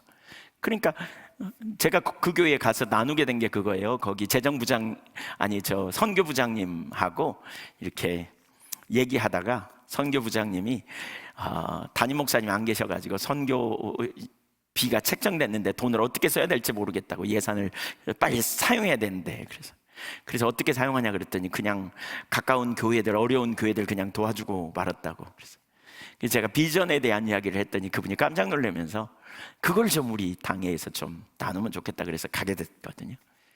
비전에 따라 우리가 하나님께서 주신 물질도 거기에 따라 사용하고 그러잖아요. 그 목적을 이루는데 가고. 근데 그게 뭔지 몰라요. 사실 근데 이 비전이 없으면 사실 우리가 방자행한다 그러잖아요. 예, 그냥 일반적으로 비전은 사실 소명과 다르거든요. 모두에게 복음을 전하라고 말씀하지만 개 교회마다 하나님께서 그 교회를 세우신 목적과 의도에 따라서 그 교회가 나아갈 방향성이 있는 거죠. 근데 이러한 그 비전은 성령님과 교제를 통해서 옵니다. 곧 하나님은 성령을 통해서 당신의 종들에게 당신의 목적을 알게 하세요. 그것이 우리의 비전이 되는 것이죠. 성령이 없이는 안 돼요. 다섯 번째, 사역을 감당할 때도 오직 성령으로만 가능합니다. 예수님은 성령이 임하시면 증인이 될 거라고 하셨습니다. 아까 요한복음 15장에서도 성령이 예수님을 증거하는 일을 한다 이렇게 말씀했죠. 사역은 철저히 성령으로만 가능합니다. 사도행전 1장 8절에 보면 성령이 너희에게 임하시면 너희가 권능을 받고 예루살렘과 온 유대와 사마리아 땅끝까지 이르러 내 증인이 되리라 라고 말씀하셨죠. 사도행전 13장 4절에 보면 안디옥 교회가 바울과 바나바를 파송하는데 14장 4절에서는 이렇게 말하잖아요. 두 사람이 성령의 보내심을 받아 실루기아에 내려가서 거기서 배 타고 구브로에 가서라고 말하죠. 성령의 보내심을 받아. 성령이 누구예요? 증인이에요. 그러니까 뭐죠? 복음 전파를 하는 주도권을 가지신 분이세요. 성령님이. 성령의 인도하심을 따라가는 거죠. 그들이 구브로 섬을 횡단하며 복음을 전하는 가운데 바보에 이르렀을 때 그 지역의 총독에게 복음을 전하려고 그랬더니 마술사가 총독으로 복음을 믿지 못하게 유대인 마술사가 방해하죠. 그때 바울이 성령이 충만하여 믿음의 은사와 능력의 행함의 은사로 복음을 전하는 일이 있죠. 그러니까 성령의 나타남이 그 삶에 있었어요. 13장 9절 이하를 좀 보겠습니다. 바울이라고 하는 사울이 성령이 충만하여 그를 주목하고 이르되 모든 거짓과 악행이 가득한 자 마귀의 자식이요 모든 의의 원수여 주의 바른 길을 굽게 하기를 그치지 아니하겠느냐. 보라 이제 주의 손이 내 위에 있으니 내가 맹인이 되어 얼마 동안 해를 보지 못하리라 하니 즉시 안개와 구름이 어둠이 그를 덮어 인도할 사람을 두루 구하는지라. 이에 총독이 그렇게 된 것을 보고 믿으며 주의 가르치심을 놀랍게 여기니라. 성령의 역사죠. 성령의 역사. 복음을 증거하도록 두 사람을 따로 세우는 일도 성령께서 하셨고요, 두 사람을 인도하신 것도 성령의 역사이고요, 파송한 것도, 그리고 두 사람에게 복음의 한계에 부딪힐 때 능력을 나타내시는 것도 성령의 역사입니다. 전적인 성령의 역사로 복음이 증거되죠.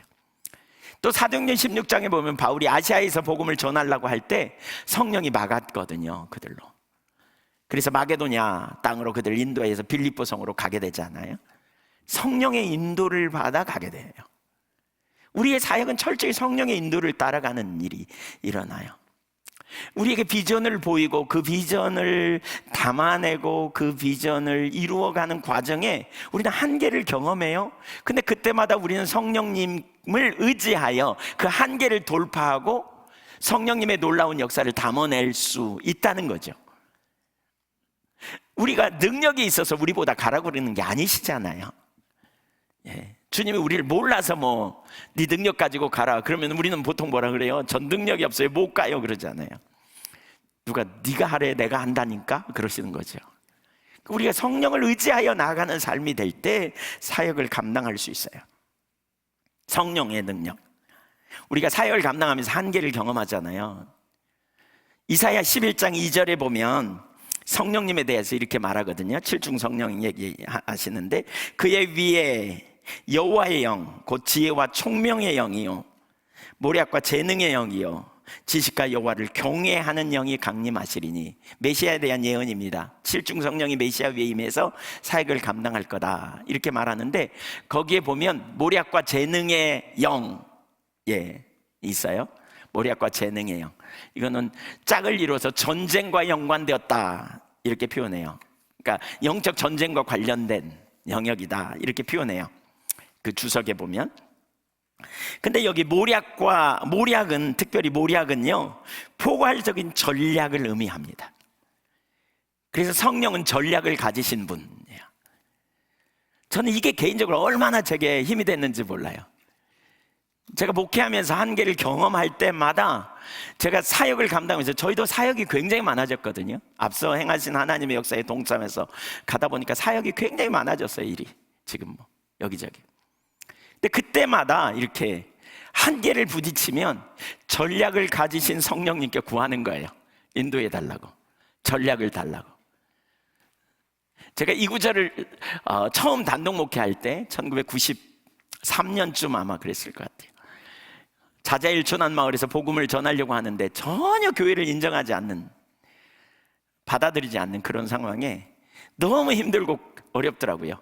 그래서 목사 안수만 받고 떠나야지, 제가 그런 생각을 했어요. 거기는 저는 감리교 목사라서 목사 안수를 받아야 이제 단독 목회해야 목사 안수 받거든요. 그래서 안수만 받고 떠나야지 그랬어요. 106가구가 사는데 105가구가 친척이에요. 광산, 이시, 충청파.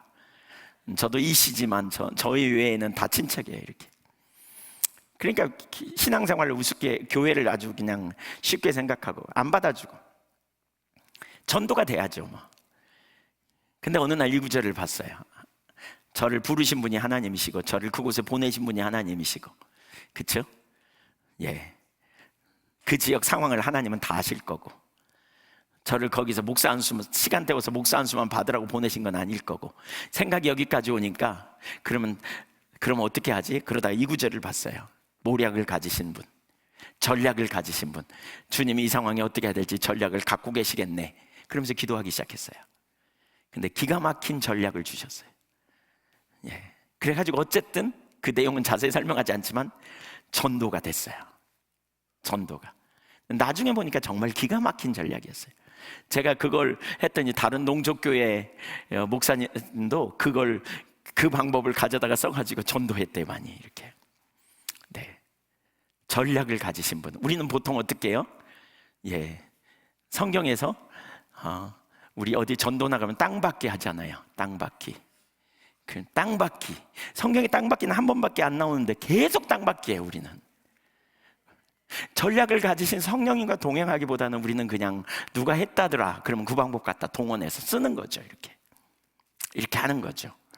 네, 어느 그 선교단체에 제가 자주 강의를 가는데, 그 선교단체는 땅받기가 아주 주요 아주 그냥 주요 전략이에요. 그래서 제가 한 번은 물었어요. 글을 알고 글을 알리자, 이런 주제로. 거기는 가장 모토거든요. 그러면 글을 알고 글을 알리자. 글을 알면 그분이 전략을 가지셨을 텐데 왜 맨날 땅받기만 하냐, 제가 이렇게 물어본 적이 있어요. 그러니까요, 가만히 보니까 그렇네요, 그러더라고요. 네, 아니 땅받기 해야 돼요. 근데 사실 성경은 한 번밖에 안 나왔거든요. 그렇잖아요. 홍해를 가릴 때나 뭐 다, 홍해 가릴 때와 요단강 건널 때 다 전략이 달랐거든요. 왜냐하면 전략이 주님께 있어요. 성령님께 있단 말이에요. 최근에 이제 저희 그 전남대에 대한 부담을 하나님이 계속 주셔서, 저희가 전남대학하고 가까운데 계속 주셔서 그 대학을 섬기라는 부담을 계속 주셔서, 어떻게 섬기지? 특별히 거기에 애국인 학생이 굉장히 많이 와 있어요. 애국인 학생을 어떻게 섬기지? 막 이런 부담을 주셔서 한 번은 제가 기도하면서 하나님 어떻게 해요? 전략을 주세요. 그랬는데 도시락 토크를 생각나게 했어요.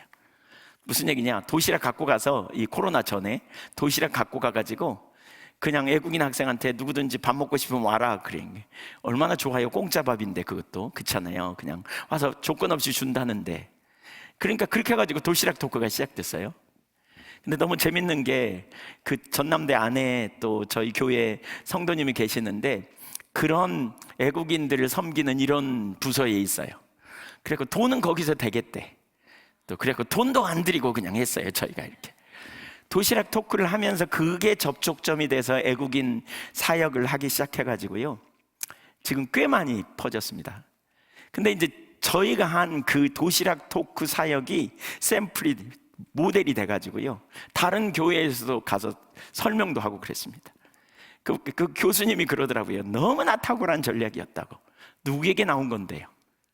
안 탁월하겠어요. 예, 하나님이 성령님이 주신 거예요. 그분들은 저한테 나온 전략인 줄 알아요. 아니에요. 성령님이 주신 전략이에요. 그러니까 그게 접촉점이 돼서 일해가는 거죠. 항상 전략은 주님이 갖고 계시다. 이게 얼마나 놀랍니까? 이게 성령의 역사 아닙니까? 성령님이 앞서가시면서 일해가실 때 우리가 한계를 분명히 부딪혀요. 한계를 안 만날 수가 없어요. 그냥 염려할 게 없어요. 왜냐하면 한계를 가진 순간 성령님이 전략도 주시고요, 성령님이 능력을 나타내시기도 하고요, 성령님께서 역사하셔서 그 일을 이루시도록 인도해 가신다는 말이에요. 그래서 우리는 우리의 사역도 성령의 능력이 아니면 안 된다는 거예요. 성령님의 의에 사시기를 축복합니다. 사모하세요. 6번째, 성령은 우리 예배를 위해서 필수입니다. 빌립보서 3장 3절을 한번 읽어볼까요? 시작. 죄송합니다. 시작.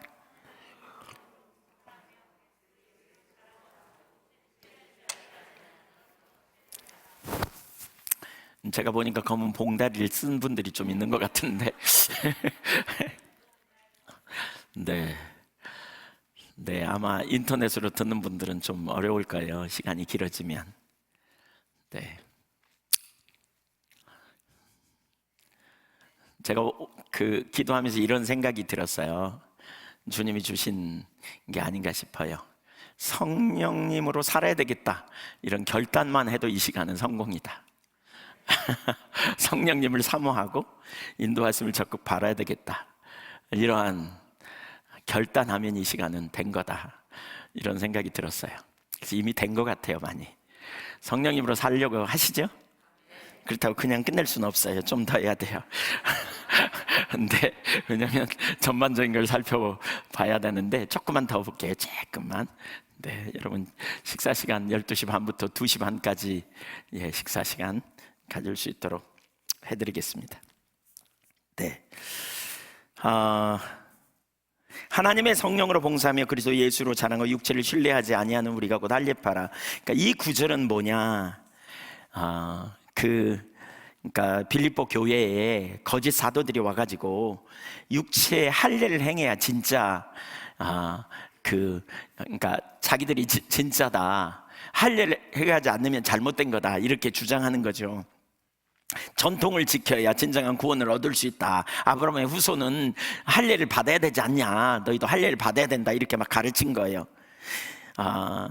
그러나 사도 바울은 예수님을 의지하면서 동시에 할례 같은 육신을 의지하는 행위는 실제로는 육신을 의지하는 거기 때문에 개들이나 행악자다, 이렇게 2절에 말하면서 우리가 곧 할례파다, 그러면서 참된 성도의 3가지 특징을 거기 얘기하는데, 성령으로 예배하는 것, 그리스도 예수로 자랑하는 것, 육체를 신뢰하지 않는 것. 그리스도 예수로 자랑하고 육체를 신뢰하지 않는 것, 이것은 바꿔 말하면 그리스도 예수를 신뢰하고 육체를 자랑하지 않는 것, 뭐 이렇게 얘기해도 돼요. 이게 이제 믿음으로 의롭게 되는 삶의 모습이죠. 근데 여기 성령으로 예배하는 것은 좀 다른 맥락인데 왜 여기 이게 들어가 있을까? 그러니까 여러분, 이게 같이 갑니다. 복음을 의지할 때 온전한 예배자로 되고 성령에 의한 삶도 가능해요. 그래서 복음과 성령의 관계를 잘 이해해야 돼요. 특별히 십자가의 복음 안에서 우리 속에 어떤 선함도 없고, 우리는 아담의 타락 이후에 자기를 과신하는 경향이 우리 속에 많이 있거든요. 이게 아담 이후에 DNA 속에 있어요. 그래서 성령의 인도가 아니라 내가 하려고 그래요. 내가 그리고 내가 좀 잘하면 우월의식 갖고 자부심 갖고, 못하면 죄책감이나 열등의식에 팍팍 눌리고, 이게 육체를 의지하는 사람이에요. 육체를 의지하라 그랬어요? 그리스도를 의지하라 그랬어요? 네, 그리스도를 의지해요. 그리스도를 의지하는 사람은요, 내가 잘하면 주님의 은혜에 감사하고, 그렇죠? 하나님의 은혜니까. 못하면요, 애통함으로 주님의 은혜를 구하고, 이렇게 가요. 근데 육체를 의지하는 사람은 잘하면 교만 떨고요, 잘난 체하면서 남 판단하고요, 못하면요 죄책감에 빠져요. 팔복을 보세요. 심령이 가난한 자는 복이 있나니, 이게 첫 번째잖아요. 천국이 저희 것이며. 두 번째가 어디로 가야 돼요? 애통하는 자는 복이 있나니 이렇게 가야 돼요. 근데 많은 사람이 죄책감에 눌려버려요. 죄책감에 눌린 사람은 주님의 보좌 앞에 못 가요. 그러면서 여전히 죄책감에 눌렸다가 주님 앞에 안 나갔다가 좀 희미해지면 다시 와가지고 또 자기 힘으로 열심히 하려고 했다가 또 실패하면 또 갔다가 왔다가 그러니까 해봐도 안 되네, 이 의식으로 확 사로잡혀 있는 거죠. 그러나 애통하는 사람은 야, 진짜 나는 안 되는구나, 그래서 주님이 필요하구나, 그래서 의에 줄이고 목말라요. 그리고 다른 사람을 긍휼히 여기는 거죠. 이렇게 나가는 사람은 뭐예요? 내 힘으로 안 되기 때문에 성령님을 구하는 거예요. 집중적으로 성령님 찾는 거예요. 성령님 은혜 아니면 안 되는 걸 알기 때문에 성령을 의지하여 예배도 나가는 거예요. 이 복음과 성령의 관계를 잘 이해해야 돼. 복음과 성령, 우리 안에 저항하려는 기본적인 영향이 있어요. 자기를 과신하는 경향이 우리 뼛속 깊이 DNA 속에 있어서, 우리가 성령님이 우리 가운데 오지만 개점 휴업처럼 그냥 성령님이 우리 안에 있다는 것만 알지 성령님의 인도를 따라가는 삶을 잘 못 사는 이유가 거기 있는 거예요. 이게 박살나야 돼요. 예. 스스로 한계를 경험할 때마다 항복하고요, 애통하는 것, 죄책감 그만 갖고 애통함으로 나가세요. 이게 원래 나라고, 이게 원래 나라고. 그래서 나에게 누가 필요하다고? 주님이 필요하다고, 은혜가 필요하다고, 주님이 나를 의롭게 함이 필요하다고. 이게 보여야 남을 긍휼히 여겨요. 이 인간이나 똑같으니까. 그렇죠? 이게 보여야 다른 사람을 긍휼히 여겨요. 은혜 없이는 안 되는 걸 아는 거죠. 예. 교만 떴는지 그만두고요. 그리고 성령님을 사모하는 거예요. 저를 가르쳐 달라고 구하고요. 그것이 진리라면 순종하고 따라가고요. 이런 영역을 적극적으로 선택해 가는 거예요. 이건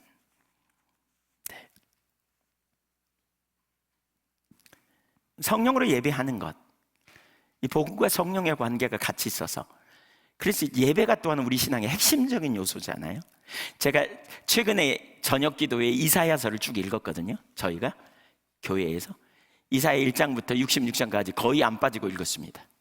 그리고 이사야 66장을 딱 마치고 나서 제가 생각해 봤어요. 왜 이사야를 읽으라 그랬지? 근데 선명히 보이더라고요.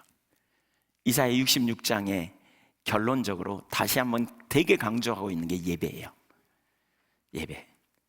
예배의 핵심적인 태도, 마음이 가난하고 심령이 통회하며 하나님 말씀으로 인하여 떠는 자를 하나님이 돌보신다. 그리고 그런 자들에게 유업이 주어지는 것을 쫙 얘기해요. 그런 자들에게. 예배에 성공하지 못하면 결국 실패해요. 우리 예배를 통해 주님과 만남이 있지 않으면 결국 실패해요. 개의 목을 꺾은 것 같고 돼지를 갖다 잡아 바치는 것과 똑같이 취급하고, 아무리 바른 의식을 가지고 지켜도 그건 하나님 앞에 쓰레기처럼 취급되는, 하나님을 멸시하는 행위인, 올바른 자세 없이는 뭐예요? 심령의 가난함, 말씀을 인하여 떠는, 그러니까 애통하며 말씀을 인하여 떠는 자세, 하나님 말씀 앞에 겸손히 발견되기 원하는 자세, 이 자세가 없이는 그야말로 실패하는 형식적인 예배가 아니라, 이사야서가 예배를 되게 많이 말하잖아요. 이런. 자, 그래서 이 세 가지 중에 가장 먼저 언급된 게 성령으로 예배하는 것. 여기 섬김, 봉사한다라는 말이 나트리온테스인데 이건 예배와 관련되어 있습니다. 성도의 가장 기본적인 특징이죠. 성령으로 예배한다라고 말할 때 세 가지를 볼 수 있어요. 성령의 인도를 따른 예배고요. 첫째는 성령의 인도를 따른 예배. 두 번째는 성령의 조명이 있는 예배. 세 번째는 성령의 나타남이 있는, 능력의 나타남이 있는 이런 예배를 말해요. 예배에는 반드시 성령의 역사가 있어야 돼요. 그러니까 성령께서 주신 것을 하나님께 예배하는 게 참된 예배잖아요. 그러니까 성령의 인도를 따라가는 거죠. 시편은 성령의 감동으로 쓰여진 거잖아요. 그렇죠? 그걸 가지고 하나님께 찬양하고 예배하는 시죠. 그러므로 찬양과 경배에 있어서도 선곡이 매우 중요해요. 성령의 인도를 따라 선곡하고요, 또 말씀도 어떤 메시지를 전할지 성령의 인도를 받는 게 얼마나 중요한지 몰라요. 두 번째, 또 성령의 조명이 있어야 돼요. 조명. 우리가 하나님을 아는 만큼, 하나님의 영광을 보는 만큼 하나님을 온전히 예배할 수 있어요. 예배를 뭐라 그러냐면, 어떤 분들은 그렇게 말해요. 예배는 하나님께 대한 도리적인 반응이다 그래요. 하나님의 영광을 보면, 거룩하신 그분을 보면 도리적인 반응이 뭐예요? 땅바닥에 달파가 엎어지겠죠. 이사야 6장에 보면 이사야 선지자가 하늘나라에 하나님의 영광을 보자 도리적인 반응으로 화로 다 망하게 되었다 회개하고 엎어지잖아요. 그게 온전한 예배라는 거예요. 그러니까 성령의 조명이 있어야 돼요. 조명이. 또 설교할 때 성령의 조명이 있어야 돼요. 성령의 비추심이 있어야 진리를 알게 되고 진리로 자유케 되며 진리로 삶을 사는 실제적인 영역의 일들이 일어나는 거죠. 이런 일이. 세 번째, 초대교회 예배는 성령께서 자유롭게 운행하시고 역사하시는 예배였어요. 고린도전서 14장 26절에 보니까 초대교회 예배를 소개합니다. 그런즉 형제들아 어찌할꼬 너희가 모일 때, 이건 예배할 때 그 말입니다. 고린도전서 11장부터 14장까지 여기 모일 때라는 단어가 7번인가 나와요. 많이 나와요. 그러니까 이 성령의 은사가 예배와 관련돼 있는 걸 말하고 있는데요. 각각 찬송시도 있고, 오늘날로 말하면 경배 찬양이죠. 가르치는 말씀 설교도 있고, 그 다음에 계시도 있고, 방언도 있고, 통역함도 있나니 그랬죠. 이게 뭐예요? 성령의 사역이에요. 성령의 나타남. 예배 가운데 성령의 나타남이 있어야 돼요. 성령의 임재 가운데, 예배를 드리는 가운데 진리를 깨닫고, 예배를 드리는 가운데 치유가 일어나기도 하고, 예배를 드리는 가운데 그 하나님의 목적과 의도를 알게 되기도 하고, 하나님의 길을 알게 되고, 그래서 놀라운 자유함이 있고, 염려가 맡겨지고, 화합하는 일이 일어나고, 미움이 얼마나 죄인지 깨닫고 돌이키는 일들이 일어나고, 이런 성령이 함께하지 않으면 진정한 예배가 안 돼요. 그래서 에이든 토저가 이렇게 말해요. 우리가 하나님이신 예수 그리스도를 통하여 하나님께 참 예배를 드리려면 우리 안에는 반드시 하나님의 영이 활동하셔야 한다. 그러므로 예배는 하나님부터 시작하여 우리에게 찾아와 마치 거울에 반사되듯이 다시 그분께로 돌아간다. 하나님은 이런 예배가 아닌 다른 예배를 받지 않으신다. 성령님을 구석으로 몰아넣고 그분에게 주의를 기울이지 않고 그분의 감동에 불을 끄고 그분의 인도에 저항하면서 하나님이 받으실 만한 예배를 드리겠다는 생각은 반드시 교정되어야 할 이단이다. 성령의 음성에 성령께 주도권을 드려야지 그걸 저항하는 일, 이건 아니라는 거죠. 이건 아니라는 거죠. 그래서 예배는 결국 프로스쿠네오, 엎드려 절하다, 그런 의미잖아요. 근데 어디서부터요? 성령께 주도권을 드리며 엎드리는 거예요. 주님의 말씀에 순복하겠다는 중심의 자세를 갖는. 하나님이 받으실 만한 예배를 드리는 방법을 아는 분은 오직 성령님이시다, 이렇게 표현하죠. 오직 성령님. 형식적인 예배로는 절대로 하나님 영광 돌릴 수 없고요. 참된 예배. 그래서 이사야 66장 2절에 저는 그 자세가 우리가 얼마나 중요한지 생각해요. 마음이 가난하고 심령이 통회하며 내 말을 인하여 떠는 자 그를 내가 돌보려니와, 여기 돌보려니와의 히브리어 원어를 보니까 지켜본다는 거예요. 그를 찾는다는 거예요. 그를 본다는 거예요. 그래서 뭐예요? 보호하시고 지켜주시고 동행하시고 이끌어주신다, 그 말이에요. 그런 예배자를 찾으세요. 예배에 성공해야 돼요, 여러분. 아멘. 그런 갈망을 가지고 우리는 나아가요. 성령님이 내게 조명하시고 성령님이 내게 깨닫게 하시고 성령님이 내 삶에 나타나셔서 오직 하나님만 기뻐하시는 삶으로 서도록 나를 인도해 가시도록 주도권을 내어드리는 가운데 나아가는 예배. 예. 에이든 토저가 쓴 이것이 성령님이다라는 책의 한 구절을 제가 더 읽어볼게요. 오늘날 기독교 신앙의 거의 모든 영역에서 느낄 수 있는 막연한 공허감의 원인은 무엇인가? 그것은 바로 성령님의 부재다. 여러분은 교회에서 느낄 수 있는 것은 실체가 없고 그림자만 남았다는 것이다. 예배를 드리려는 사람은 교회 안으로 들어와 왠지 불안한 마음으로 자리에 앉는다. 그의 마음은 꿈을 꾸듯이 멍한 상태에서 무감각해진다. 설교 말씀이 선포되지만 머리에 들어오지 않는다. 그는 그것을 자기 삶에 구체적으로 적용시키지도 못한다. 목사의 축도로 예배가 끝날 때쯤 어디에 가서 재미있는 시간을 보낼까라는 생각이 그의 머리를 스친다. 예배는 그의 삶에 아무런 영향을 미치지 못한다. 예배 시간에 그는 어떠한 영적 능력이나 성령님의 임재도 느끼지 못한다. 설교자의 메시지나 찬송가의 가사에 담긴 내용들이 그의 마음에 전혀 와닿지 않는다. 왜냐하면 그에게는 전혀 신령한 체험이 없기 때문이다. 오늘날 너무나 많은 사람이 이 자리에 있다는 거죠. 설교자로서 정말 어떤 데는 고통스러운 게 그거더라고요. 목이 터져라고 설교하는데 안 변해. 제가 그런 얘기를 나누잖아요. 사람들하고 이렇게 나누잖아요. 목사님들하고. 그러면 다 그래. 요즘 시대가 그래. 그러고 말아요. 그건 틀렸어요. 근데 여러분, 성경이 그렇게 말하고 있지 않잖아요. 근데 너무나 많은 사람들이 그러고 만다니까요. 그건 틀렸어. 아니 요즘 다 그래. 시대가 그래서 그래. 그렇게 믿는 건 틀린 거예요. 시대가 그래서 그런 거, 시대는 언제나 그랬어요. 문제는 하나님 성령께서 역사하시지 않으셔서 그래요. 그거에 대해 애통하는 거예요. 그거에 대해 애통해야 돼요. 이대로는 안 된다는 절박감. 저는 예배 중에 애통하며 주 앞에 나가는 이유 중에 하나가 저 자신을 보면서 애통하기도 하지만 오늘날의 우리의 예배를 보면서 애통해요. 하나님의 임재가 거친 능력은 없는 그런 상태를 보면서 너무 애통한 거죠. 설교를 들어도 삶의 실제는 전혀 아니에요. 진짜 전혀 아니에요. 설교가 하나님의 말씀으로 내게 와서 실제로 내가 그렇게 사는 삶으로 조정하고 끌려가고 전환하고 주님을 의지하고 난관을 돌파해내고, 그렇죠?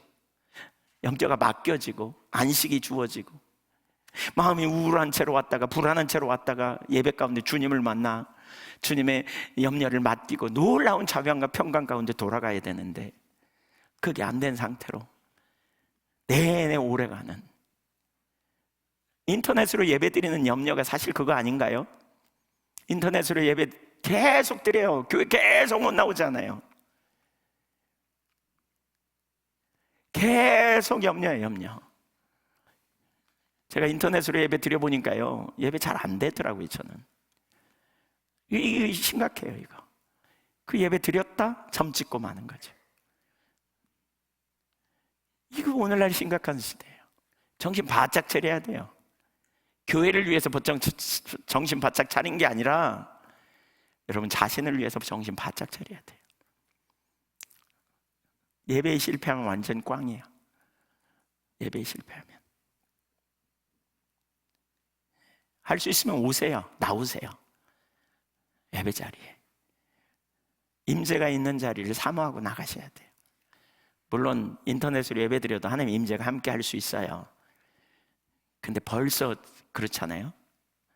여러 가지 부분에서 저는 쉽지 않더라고요. 갈망하고 사모하며 하나님 은혜를 갈망하고 나오셔야 돼요. 예배에 성공해야 돼요.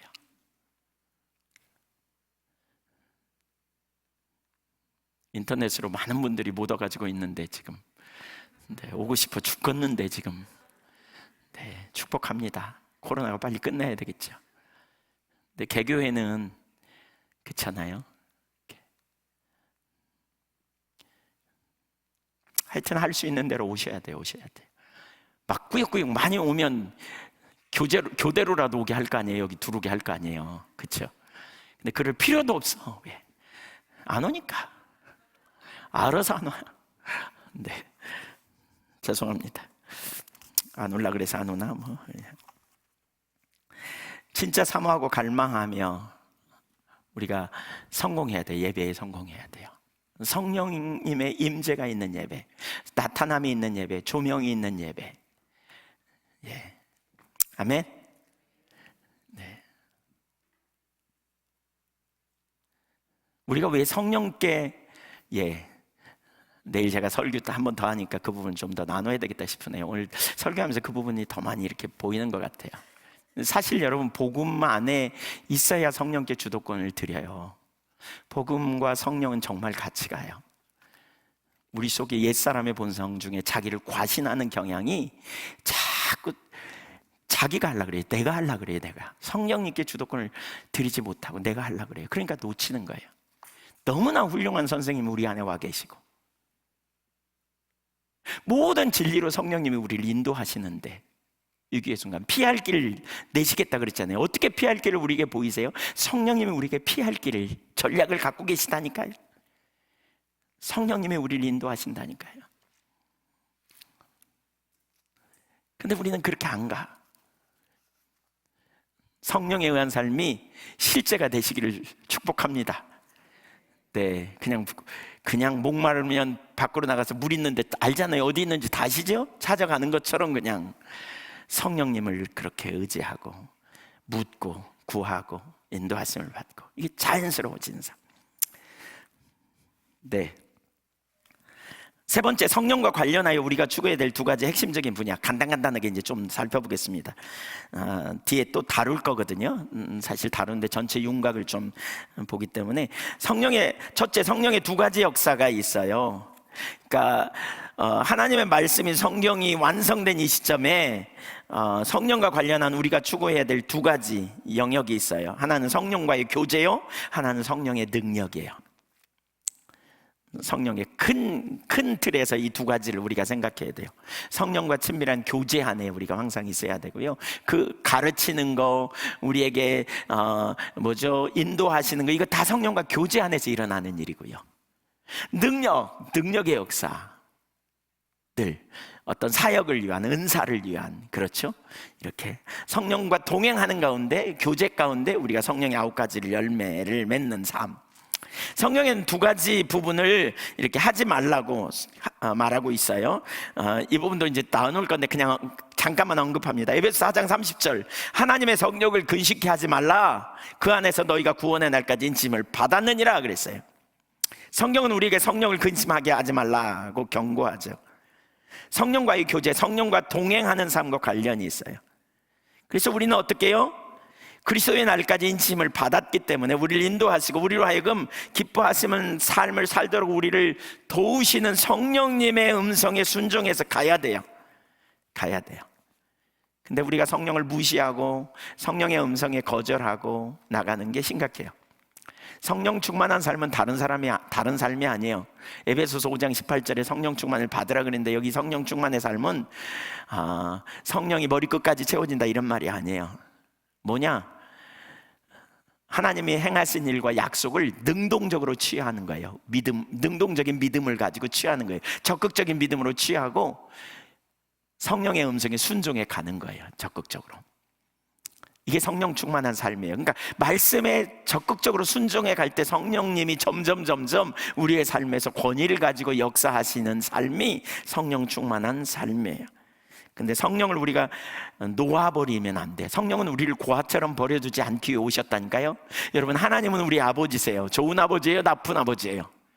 너희가 악할지라도 자식에게 좋은 것을 줄 알거든. 하물며 구하는 자에게 좋은 것으로 주시지 않겠느냐? 구하는 자에게 성령을 주시지 않겠느냐 그랬어요. 하나님은 좋은 아버지예요, 나쁜 아버지예요?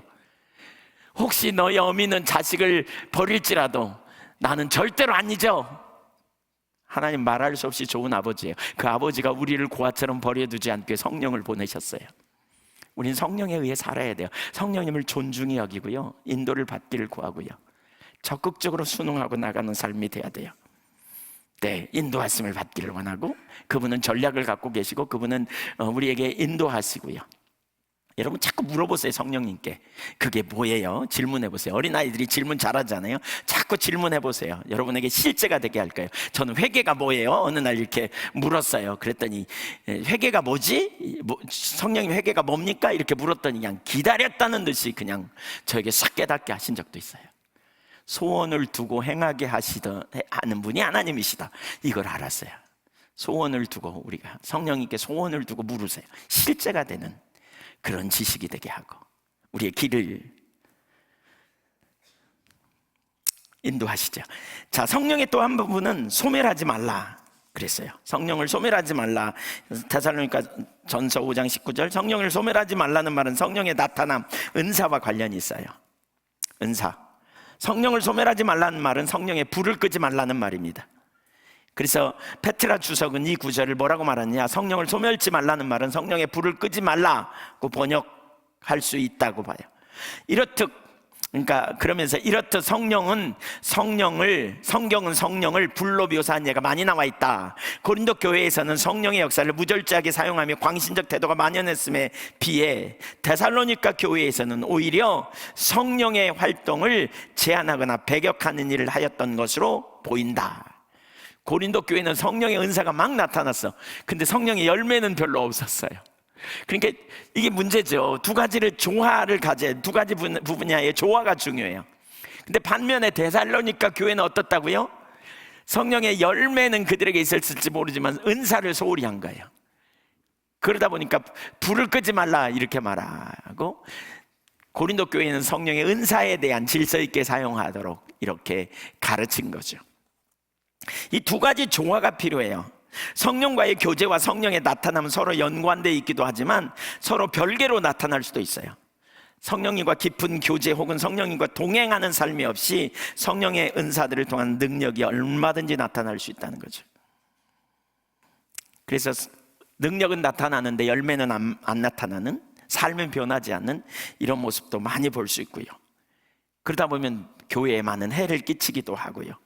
그런데 성도들이 미성숙한 채 성령의 은사들이 때로는 강하게 나타나기 때문에 시기와 질투를 유발하고 분열이 하게 된, 그래서 교회에 해를 끼치기도 하죠.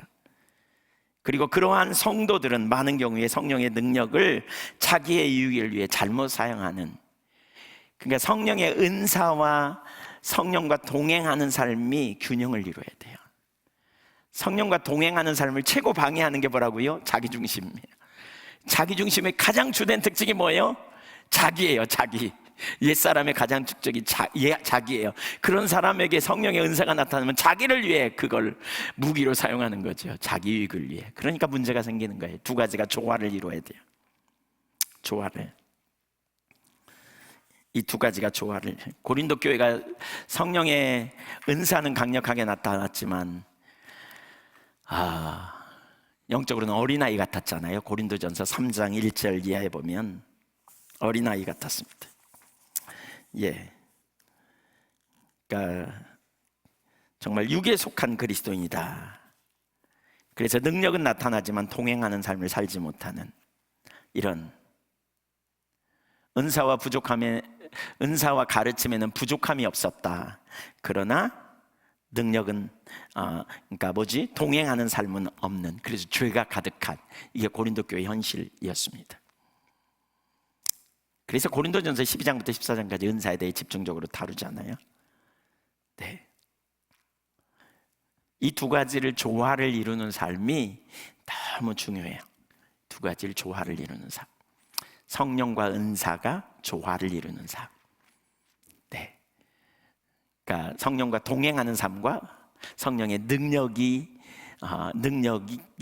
나타나기를 추구하는 이 두 가지가 조화를 이루는, 그래야 그 문제가 없어요. 성령의 인도하심을 오늘날 교회는 많이 구하긴 하지만, 교제를 추구하긴 하지만 능력은 안 구하죠. 근데 사실 우리가 하나님 크기의 열매를 맺으려면 능력이 필요하잖아요. 이 두 가지. 이번 기회에 하나님께서 성령의 능력에 대한 또 놀라운 그러한 진리를 우리에게 더 보이시고 알게 하셔서 선명히 깨닫게 되는 그런 축복이 있기를 주님의 이름으로 축원합니다. 주님만 하실 수 있는 크기의 일들이 나타나기를 우리가 구하면 좋겠습니다. 왜 하나님이 모든 믿는 자에게 성령을 주셨을까요? 성령님이 어디 계세요? 우리 안에 계세요. 성령님이 오심이 우리에게 어떤 의미인가요? 고아처럼 버려두지 않고 우리를 가르치시고 인도하시고 능력을 부어주시는, 아담이 타락한 이후에 주도권을 성령님께 드리지 못하고 성령을 근심케 하고 순종하지 못한 이런 삶, 우리는 그 죄를 회개하고요 돌이켜야 되겠어요. 네, 성령님을 환영하시죠? 네, 우리 같이 찬양하라고 좀 기도 잠깐 하죠. 예, 성령님 환영합니다. 우리 찬양할까요?